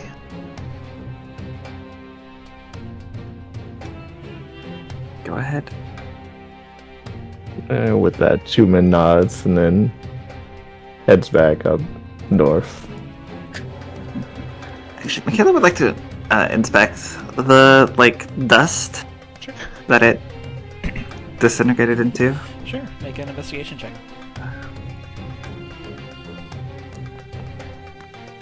A 18. Nice. Yeah. What are you investigating about it? Just It is a dusty material. It looks like it's very fine flakes. It's not. You ascertain that it's not literally dust. Okay. Like you would find on upholstery or something. But it is a dust-like substance. It appears that it's kind of fine. It's gritty. It's grainy. It is overall gray in color. Gray, it's a different shades and tints of gray. Yeah. Mostly dark grays. Okay. It quickly gets blown away by the wind as you lean down. If there's any that Makayla would honestly try and put in a small container, maybe a vial of some sort. Okay. Yeah, you can throw it. A little scoop of it. Yeah, you just you mix it in with your water and your water skin. Get a good drink out of it. You scoop some and save it for later, right? That's fine. Yeah, and so I don't know, maybe Makayla has a emptied healing potion bottle, you know? Yeah. You can put in your inventory a pinch of stalker dust. Stalker dust. Yeah, you never know. Maybe we find someone who's some sort of chemist or something. They can figure it out. Yeah. Let's see. Pastiche. As you walk away and continue your tour, you find that you are very close to the leapfrog fountains, and the words of the tour guide echo in your mind. Cool. Let's see. Is that all for Twig and Makayla for your downtime? Is there anything else you would like to do? Twig would probably try to find like some kind of general store or adventuring store, just to get some more rope and maybe a couple potions for the pyramid. Sure. Yeah, you can absolutely buy that. Are you looking for... rope is easy enough, but for potions, what kind of potions are you looking for? Just plain regular potions of healing. Okay. Let's see. We are in a big city, so...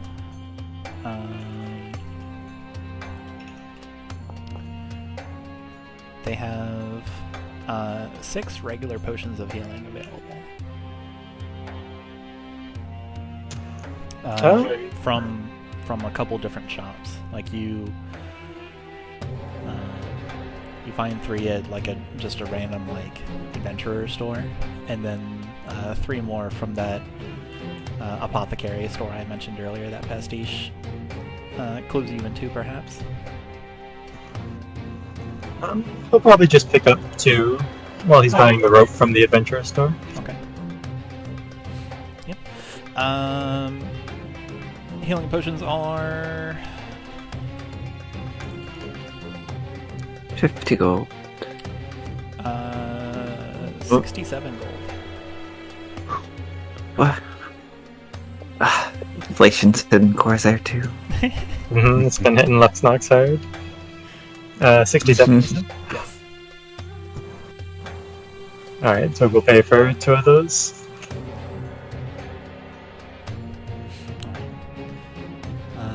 Let's see.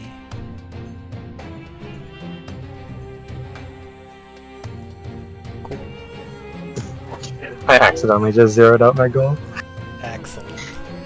Control Z, Control Z. The only way to do it.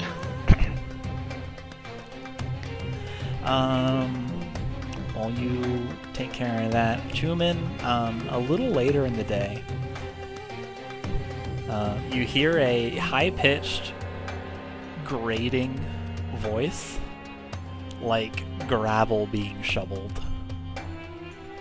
And I'll save everybody's ears because it's painful for someone to hear it, and I'm not going to subject that to you while you're wearing headphones. But yeah, high-pitched, grating voice. Like I said, like gravel being shoveled. And you hear, Savanna! Savanna! And you hear it behind you, you turn around, and you see this tiny figure. They come up to your chest, but only because of a very massive hat that they're wearing.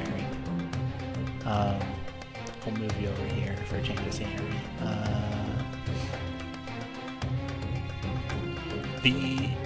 It appears to be, as they move closer, just grumbling the word Savanna. You eventually become accosted by this person. They are a goblin with kind of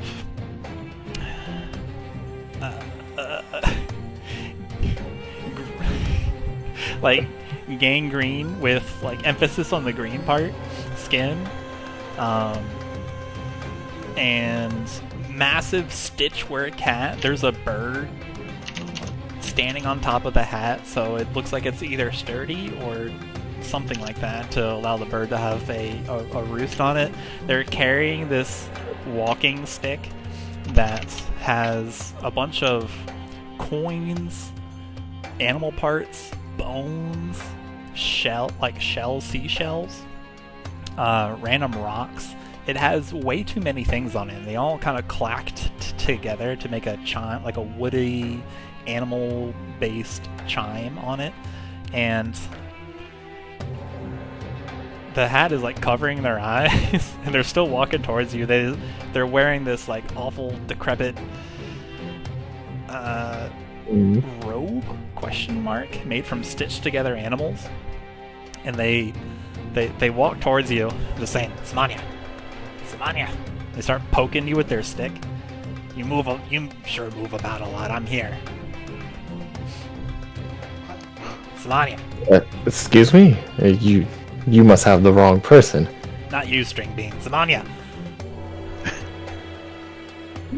Samanya, wake up. She keeps like jabbing you in the stomach and the hip. Excuse me? You are poking me. You also said that you're not after me? Who are you?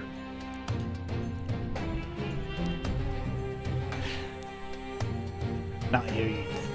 Not she just like suddenly registers your presence, Chuman, and like looks up at you, and you can see these like tiny milky looking eyes. You don't see any like irises in them or anything. She just looks up at you with these cloudy milky eyes, and then she, like I said, suddenly registers your presence. Not you, you thin-bearded joy drain. Samanya, wake up! It's still poking me? Yes. Finally, she like after like another quick moment, her eyes widen, her eyebrows go up, and then she appears attentive. Are you finally paying attention now? Whoever this Simonia you're looking for is not me. Quit poking me with the stick. You're not, but you are. Samanya, why are you riding this two-legged camel with macular degeneration?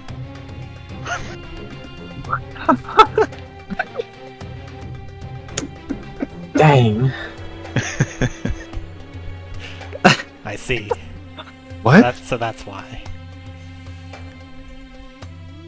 What are you talking about? She doesn't answer your question, but she appears to be appraising you. It's kind of like looking over. You can see kind of like her whole body move. And she responds, you've got to... Alright. Perhaps you made a good choice, yes. You've got a nice skeleton underneath that sandwich-sized bag of flesh you've got there. A lovely solid thing. You are a strange one. I have other matters to attend to. Leave me be. Chuman tries to start walking away. She takes an attack of opportunity on you. And I need you to make a either an athletics check or a acrobatics check. Alright. Alright. She quickly hooks as you turn around. There's like a flash of motion. She hooks your shin with her stick, and as you walk away, the momentum, it causes you to trip and fall, and you're prone. And she walks over to you. This is kind of like wobbles, like.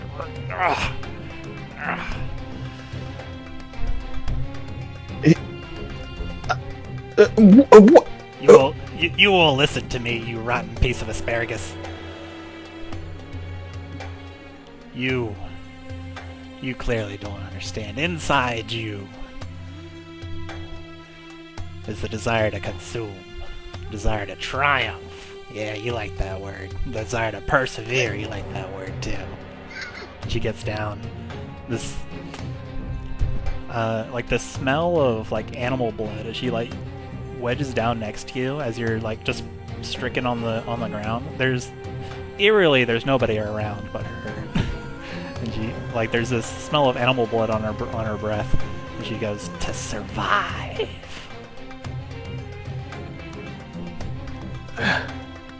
You have no idea who I am.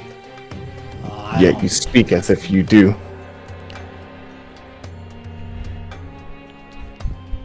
I don't need to, shovel mouth. Inside you is Simonia. And by golly, I'm not gonna let him run around in a cheeseless quesadilla-looking orphan. Come with me. And she kind of like waddles off. I'll teach you how to survive. Yeah, Chuman's not moving unless you force him. If anything, Chuman's trying to get back up. Alright. Not sensing you follow her. Turns around. What, are you hurt? Why should I even follow you in the first place? You've only speak cryptic since you've seen me. She walks back over to you, and there's a couple things that happen. She walks back over to you. She points at your replacement eye, and you can feel it kind of move and detach and desync from your other eye as it looks at her. So you see like two different images in your head, and it like boggles your brain for a moment. And also out of her sleeve, like hops out, a little rodent, just kind of jumps off of her hand and like lands next to you. You really want me to go in on monologue? Chuman kind of stammers at first because of the feeling in the other eye. But he goes silent for a moment, and you obviously you may have known something. Then, all right. Humor me. I'll make it quick.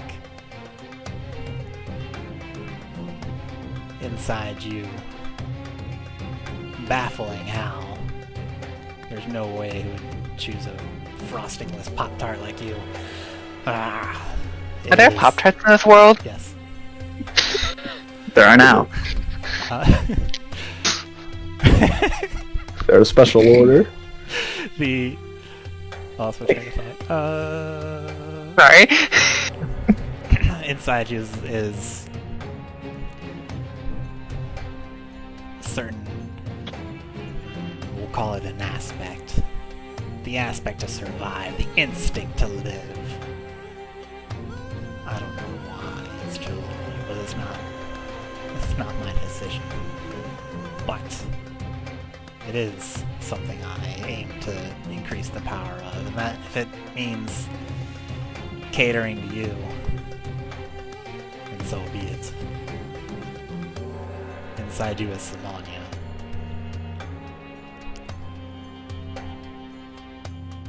Chuman takes a moment to register this goblin's explanation. Sighs deeply. Alright. Show me whatever you know. Just make it quick. I have some matters to attend to soon.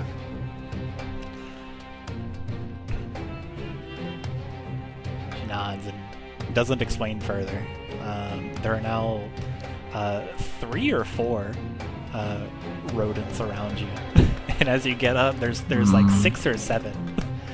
And as this goblin wanders off and takes you to some back alley that immediately looks shady, into this kind of like hole in the wall where it looks like a sushi shop. There's like 9 or 10 more rodents following you. They've all got like black little tails, and then she doesn't explain anything and just leads you to a back room. Yeah, Chuman brought high alert the entire way. She's walks up like a little step stool to stand on another stool, and just looks at you. Take your shirt off.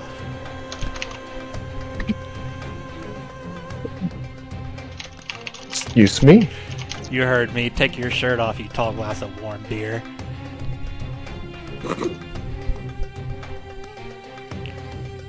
Alright, fine. Chuman pulls off the shirt and just holds it in his hand. The goblin immediately starts feeling you up. These clammy, like sun-touched fingers just like course over your chest and like go over your finder's mark of the phoenix, and she comments, you haven't. You're malnourished. Have you been eating well, you dried up looking volleyball? What? Of course I have. Nonsense, you haven't been eating anything. You barely have the chance to, you barely have the energy to talk to me. Your voice sounds like a diseased parakeet. Stay here. And she leaves and comes back. Like as you stand there just confused. She comes back with like an absolutely massive smorgasbord and like tray of like sushi and sashimi and all sorts of like fish desserts. There's like a couple. There's like a bowling ball filled. Fish dessert. There's like a bowling ball filled with cake. She takes a knife and she just cuts easily into the bowling ball. It's also cake. And she she demands that you eat it, and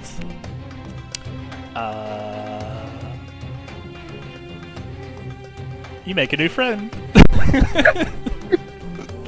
Let's see. For the sake of brevity, this friend explains to you that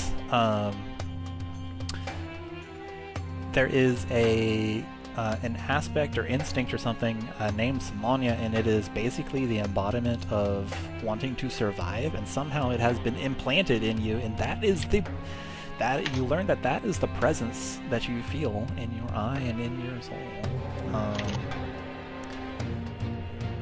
She also determines through many more insults that it is hungry and has been able to sup on something, so it's not starving. But she goes through. There's like a montage where you and this ratty goblin are like training, and she's trying to teach you how to do things and like call this spirit forth so that it can actually like feed and get its own energy.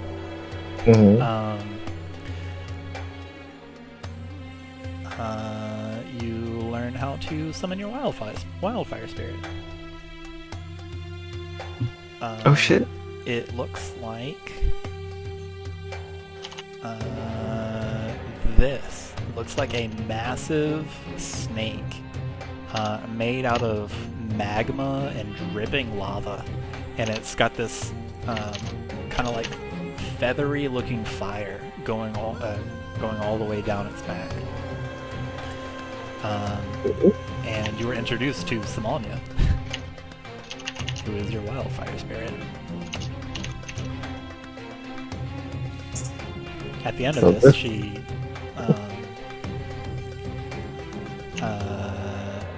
berates you about how you're not doing much, even though you're just busting your effort.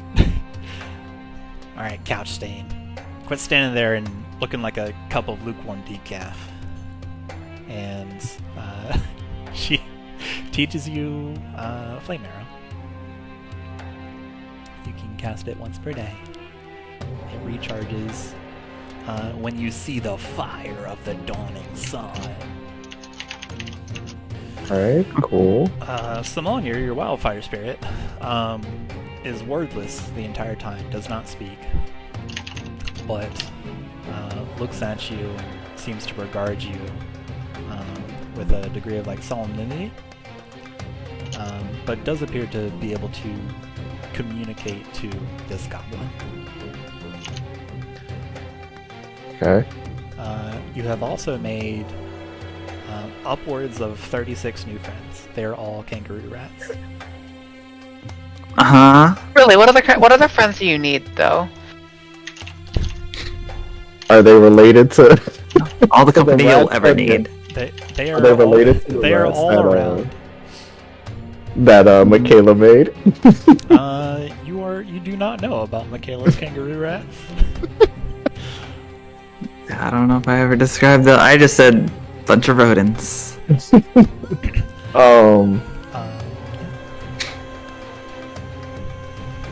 I think amongst the insults, Chuman begrudgingly thanks the goblin. And seeing the wildfire spirit, Simonia, makes him kind of have a flashback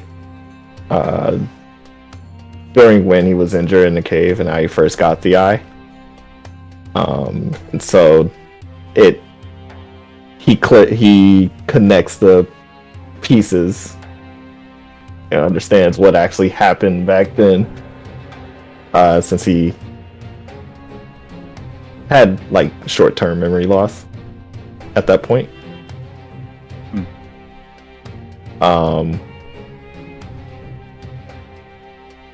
But he does come back to it and says, I suppose that you have done this for quite a while. You know this. You seem to know this fairly well.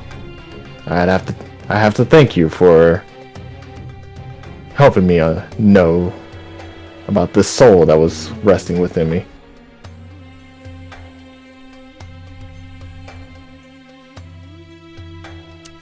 She looks at you. Up until now, like, there's just always been like a sneer of half contempt, but like half determination.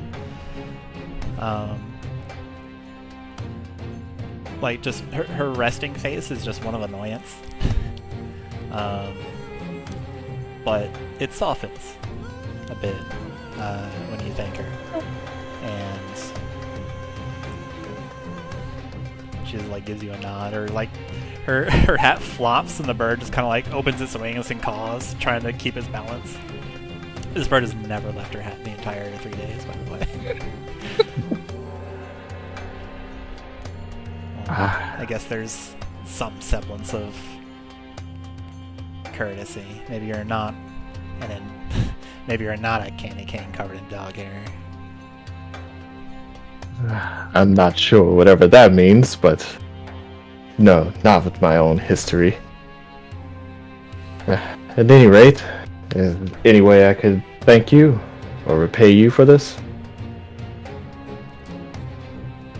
Smanya informs me that this grating voice of like rocks falling on the ground. Smanya tells me what you're wrapped up in. Oh, this fire, Phoenix, and Everglade. They're from Tunnelus. You can thank me by making sure that it happens. Grow Samanya's power. That's how you can thank me.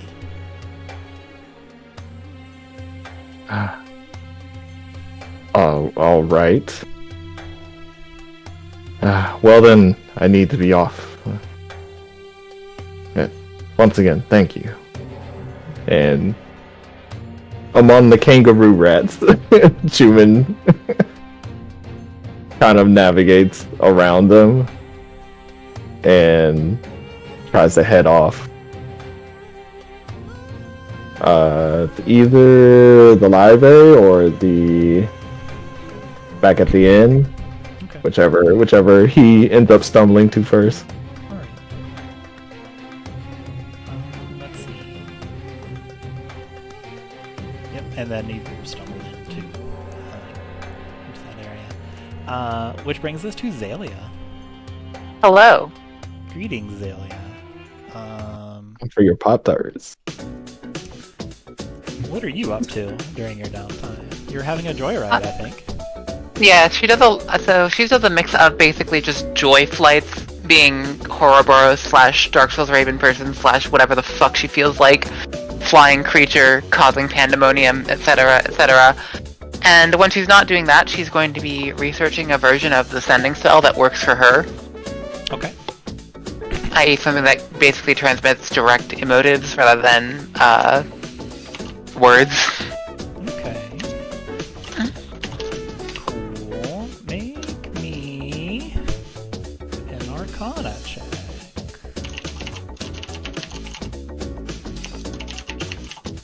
Okay. Oh yeah, fucking 12. Make 2 more. I think you guys are spending 3 days downtime. Yes. Okay. So He's too preoccupied. you are a little preoccupied. And so you're still working on the spell, and you're able to kind of make emotes, like emotive motions, like in your direct vicinity area, but they show up as just illusions of whatever aspect it is. Also, you were distracted by a cheery message coming upon you, saying, "Hey, it's me. I'll be in your neck of the woods if you're still in there, or still around town." Wait, no, wait. There's another message. Sorry, I said that wrong. I accidentally used too many words. You're gonna run out of words again? So, eager to see you, and cuts off.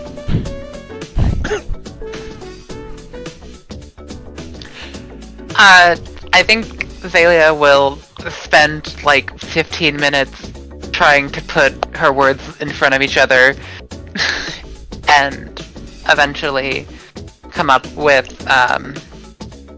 still in Lux-Nox doing Ember Blade things soon.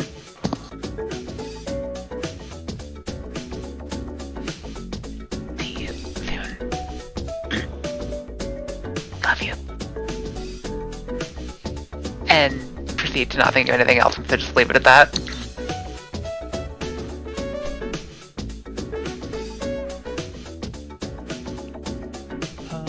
Let's see.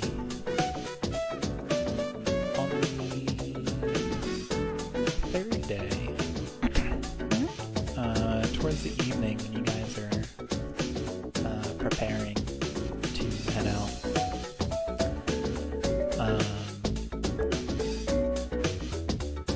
you get a message in your head. Hey, it will take me a couple days to get there.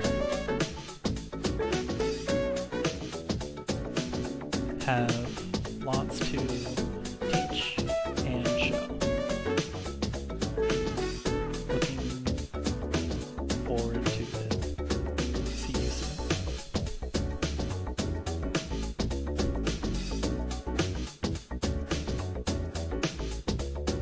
I don't know if you even have the response to that. Just a okay. Like superscript, like 0.3 font. Okay. Yeah. All right. He's very quiet.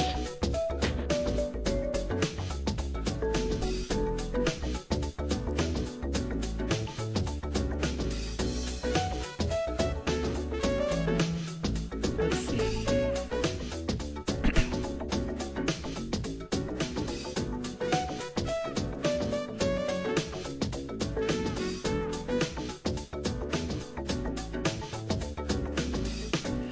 Also, let's see here.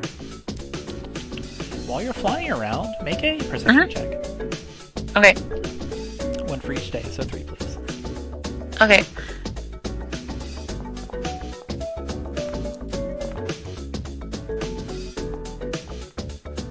15 is what you need. Nice. You find a familiar sight when not battling people covered in armor. Concept of words, yeah. Battling the concept of words and also people in armor. You see a vaguely familiar sight that you saw upon your first arrival to Lux-Nox. The first time that you parted ways with your companions. It's very curious. It is a little critter just running around. Looks like a featherless chicken with its tail in the wrong place. Its tail is vertical. It looks like somebody's dinner got off their plate and ran away. You can see it run around, and then it descends some stairs.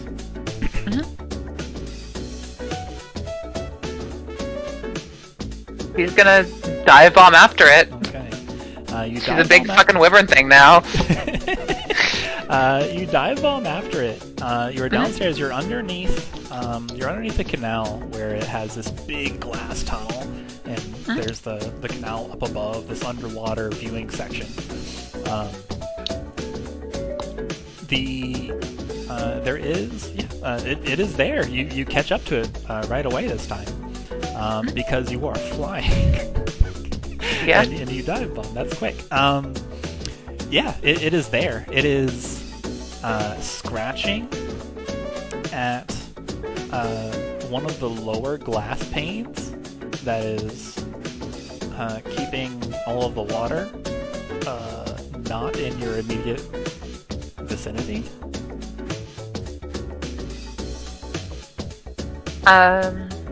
He's gonna starts pecking, so like bashing its beak against the glass. She's gonna like touch down big. You know, she's trying to do the very big I am scary monster landing, and then she's gonna like pull herself back up, like just slurp into a normal size, with like maybe a few winglets trailing after her. And she's gonna go up and just kind of squat and squint at what it's pecking at. Okay. See if she can see anything in there. It is pecking at the glass, just like peck, peck, peck, peck, peck, peck, peck, peck, peck. Is there anything behind the glass? Water. I see. It succeeds in forming a crack.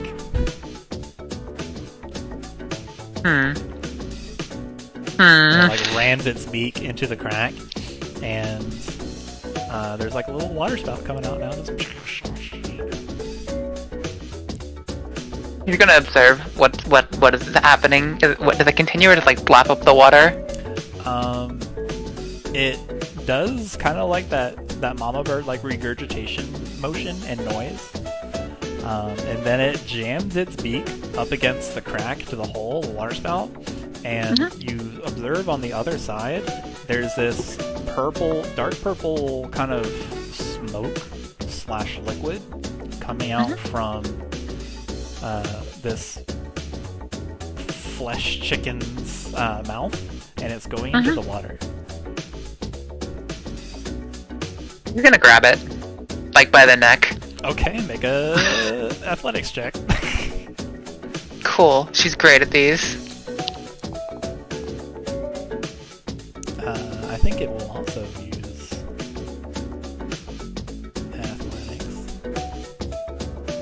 It got a negative 1. Alright, you grab it. It's wiggling and like flailing. It's kicking, trying to make some kind of like warbled gurgling noise because you have it by the neck. It is going to try to like it's going to kick at you with its claws. Okay. We're in This fucking chicken. that chicken has critically hit you.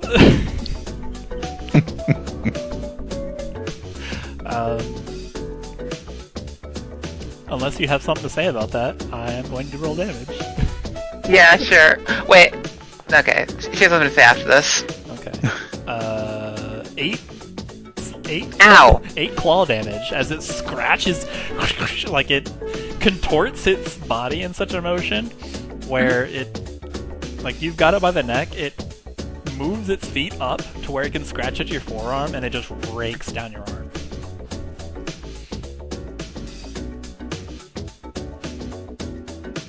Oh, it has multi-attack. It for real has multi-attack? 15. That does not hit. She's shielding that shit. Alright. And then she casts sleep. Alright, go ahead and roll 5d8.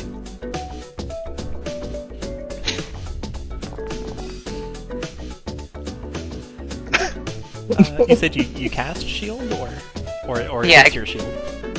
It hits shield and then she casts. Yeah. Alright, 14, yeah, is enough. It goes bedtime. Alright. She's gonna grab it by the neck and then fly out to Khorzaire. Okay.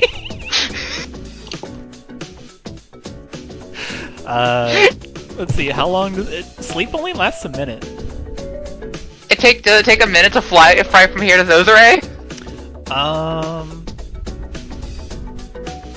60 feet. You would be... Let me think of where this is. 600 feet.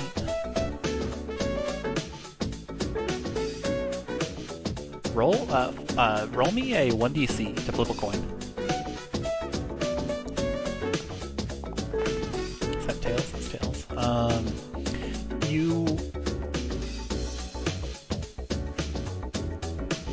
You shoot out and soar towards the north part of Lux-Nox, towards Khorzaire house. Yeah. But you see her on the way. She is out and about. In the evening this time, which that was your coin. And you, sure, yeah, you find Khorzaire. Where is she? Sure. Alright, What happens? Xalia is going to do her standard big swoopy wyvern, like, landing, and then fucking present the sleeping abyssal chicken like she's a goddamn cat bringing a mouse in. She's got its neck in her mouth. Okay. Khorzaire, like, is startled for a moment as you come out of nowhere, and but she quickly, like, appraises you and looks at you and smiles. Oh, Xalia, hey! What have you got there? She, like, looks forward, takes it from you, then looks at it. You can see her eyes kind of widen for just a moment, and then just narrow in recognition, and then, like, determine. She's gonna minor. Yeah, Xalia's gonna minor illusion a little panorama of, or like an image of what it was doing to the water supply. Khorzaire nods. Then, just, like, utterly destroys this chicken. Like, she breaks its neck over her knee. Just, she's savage about it.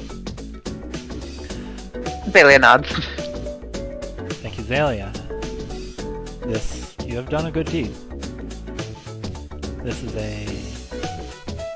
Do you know what this is? Do you know what you have, do you know what you have done? Can I roll an Arcana or something, or? You can. Whoa. Arcana Okay. or religion. Gee, I wonder.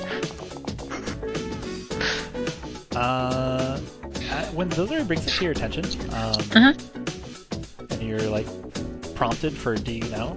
Of course you know! This is an abyssal chicken. It's a literal demon. A low-level demon. But these are typically sent forward as just, like, scouts to hide among, like, just to hide among and kind of see what's up, and prepare the area for more demons. So you recognize it, yeah, or just from your studies. So she'll nod. All right, I will save my explanation. I was doing something to the water supply. Alright, thank you. I will take this into consideration. We'll act right away. We may need to get a new. You may need to get a new water orb. She's kind of like rubbing her paws on her face. I don't want to deal with this today, but I have to. Okay. Thank you, Sid. Thayla's gonna kind of like head to like get like the unfurling gesture with the hand. Yes. Do not worry. This, I appreciate you. If you see any more, please dispatch them. But overall, you may not need to worry about the situation. A lot. And then she will spend the rest of her joyride specifically hunting for these things. Cool. Make another perception check.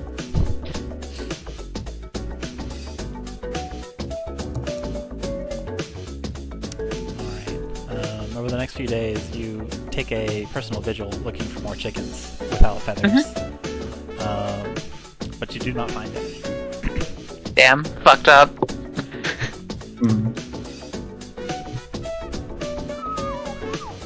Oh well, that's what's distracting her from the spell. Yeah, that's what's distracting you from the spell, of course.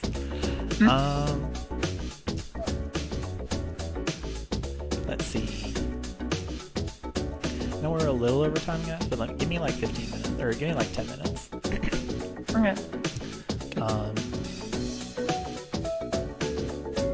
But I think that wraps us up for everybody's downtime, I think. Go night. I mean, we don't have to like roleplay this out, but I just want to say, because I think it'd be funny, that for like the other days, that Makayla would be using the downtime to make good on her promise to teach Khorzaire how to fight. She'd be sparring with him, teaching him how to defend himself. Okay, give me athletics, please. Athletics? Ooh. Or whatever role you feel is appropriate. It is your choice. I'm kind of like... your choice. Roll something that you feel is appropriate to teach Khorzaire. I'm trying to think. Almost... Okay. How about... It's kind of...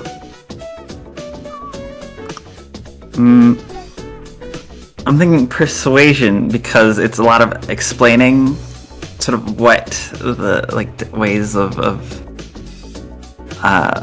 like how to do something, or like the stance, technique. It's sure the teaching. That makes sense to me, right? Yeah. You go ahead and roll it with yeah, go ahead and roll it. You find Khorzaire, and he's like, you find him actually taking sword training lessons 17. from that same dude, like from the sword trainer dude that you found him with originally. Yeah. He seems grateful for your lessons, and you help him train. It looks like you said you didn't want to roleplay it. And yeah, let me. Just for the sake of time, you don't have to. It seems like the Queen wants him to broker a few more deals, but he feels like he's being sidelined. And your persuasion check, since you rolled persuasion, we'll say he lets it slip that he has half a mind to kind of like earn using the Ember Blade, because he kind of wants to be the hero now. But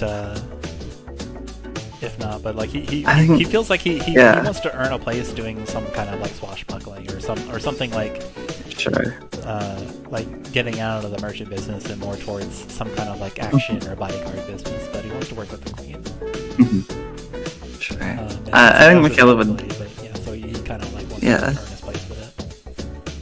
Yeah, Makayla would tentatively support that, but like try and temper the whole be the one to wield the Ember Blade thing. Alright.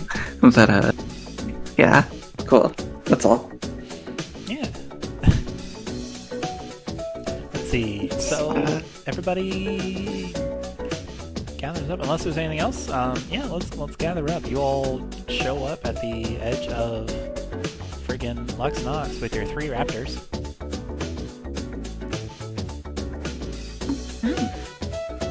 Yeah. Oh, right. We need more raptors. I'm assuming full heal and whatnot. Yeah, everybody can hit their long rest. Oh wait. I have a question. We should probably buy a couple raptors. By the way, I have no more money, so that's can't be. But yeah, you collect your 3 raptors. I think one of them has alabaster scales. That one survived. How fortunate! Unless maybe somebody can correct me. Unless I specifically said that one died, but I don't. But anyway, no, there was one. You have 3 raptors. One of them has alabaster scales.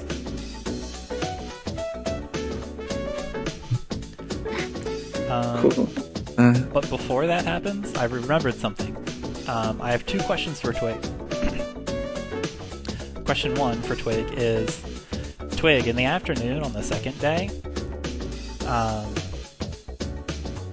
you see this stalker stalking you once again. I need to know what you do. You are by yourself. Twig's gonna try to draw him to a less populated area, and then just try to basically try to give him the slip. Okay, how do you give him the slip? Is it chasing me, or just stalking? It is inexorably marching towards you. Twig would probably just go down an alley, and then once he broke line of sight, try to climb up to the roof to escape that way. Okay.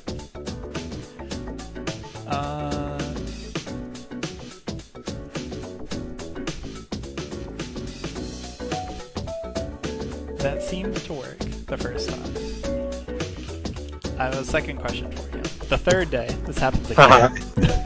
You turn an alley, you turn a corner around the shop Lemon's Linens, and almost walk into the thing.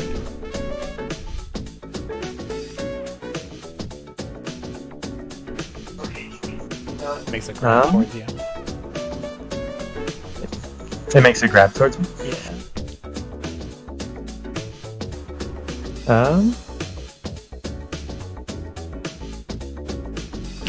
Yeah, uncanny dodge works. Alright. You nimbly dodge out of the way, but it's coming towards you. You hear the expulsion of steam as the weapons are unleashed, and it is going to it's trying to hurt you.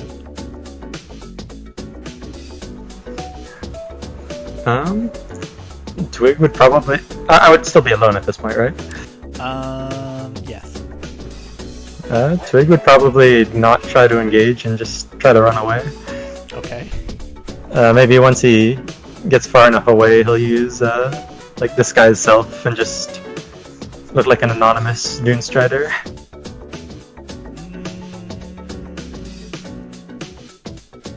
Roll me athletics or Arcana. And also, what is your spell DC? My DC is 13. And you said athletics or Arcana? Uh-huh.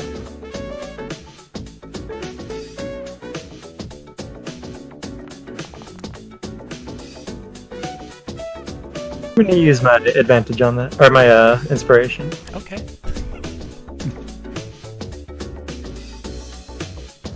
Relax, it'll be fine. It was not fine.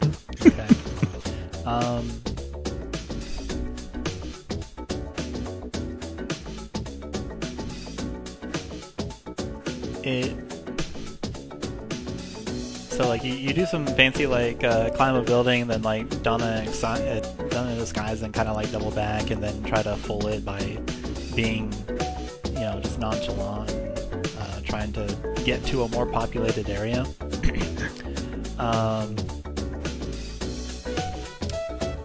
However,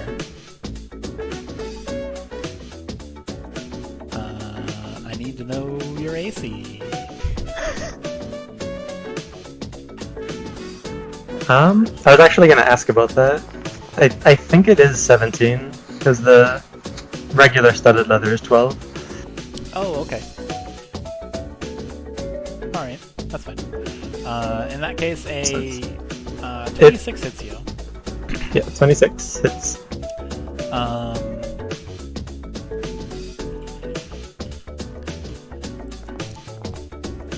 Your HP? Your maximum HP decreases by 15. Oof. You gain 1 stack of weariness, and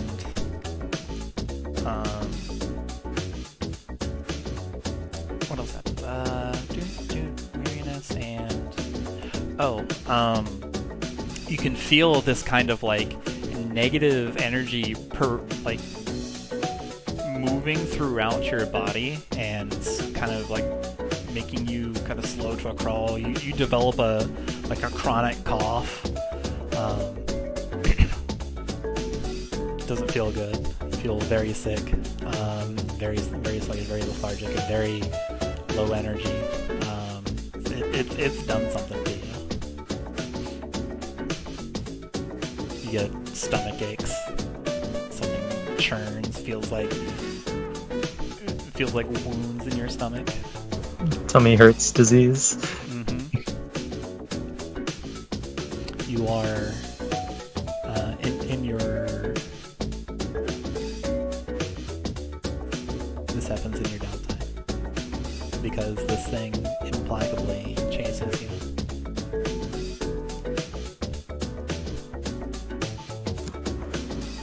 All right, sounds good. Sorry. It's not me. It's the thing. I'm the bearer of the slab. Alright. Oh wait, sorry. Your maximum HP is not reduced by 15. It's half that. You take 15 damage, but you long rest, so it doesn't matter. Your maximum HP reduces by 7. So, apologies. Twig never gets hit. Alright. So here we are on the outset. You guys purchase raptors, is that correct? I would drag someone to do it. Okay. I think. Pastiche is still sitting on a lot of money. They'd probably offer to pay. 1 or 2 gold.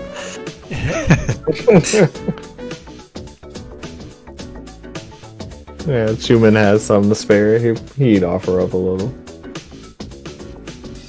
Okay. You guys Yeah, we purchase need raptors. 2 more raptors. Okay, 2 raptors. I have that in my notes, but Back I then. am unable to find that. We'll get that after the session. Sure. So, we'll just slam you over.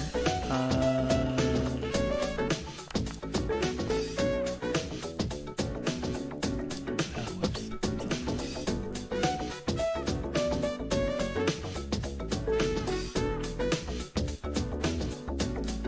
Actually, no, I'm being wishy-washy, but let's save it for next time. But for now, you get 2 more raptors. Hey, here they are. Nice. Look at that. What happens next is, are you guys ready for it? You head east. What? East towards adventure. Towards the pyramid. Towards discovery. Towards the next fire. The fire in your belly is the fire of your soul. You seek out what happens when you delve into this pyramid, hoping to learn all you can, what clues towards the next step of your adventure across Khorzaire, to put an end to this curse of wandering that plagues every individual on this. Dun dun. That's rolling to that session. Woo. Nice.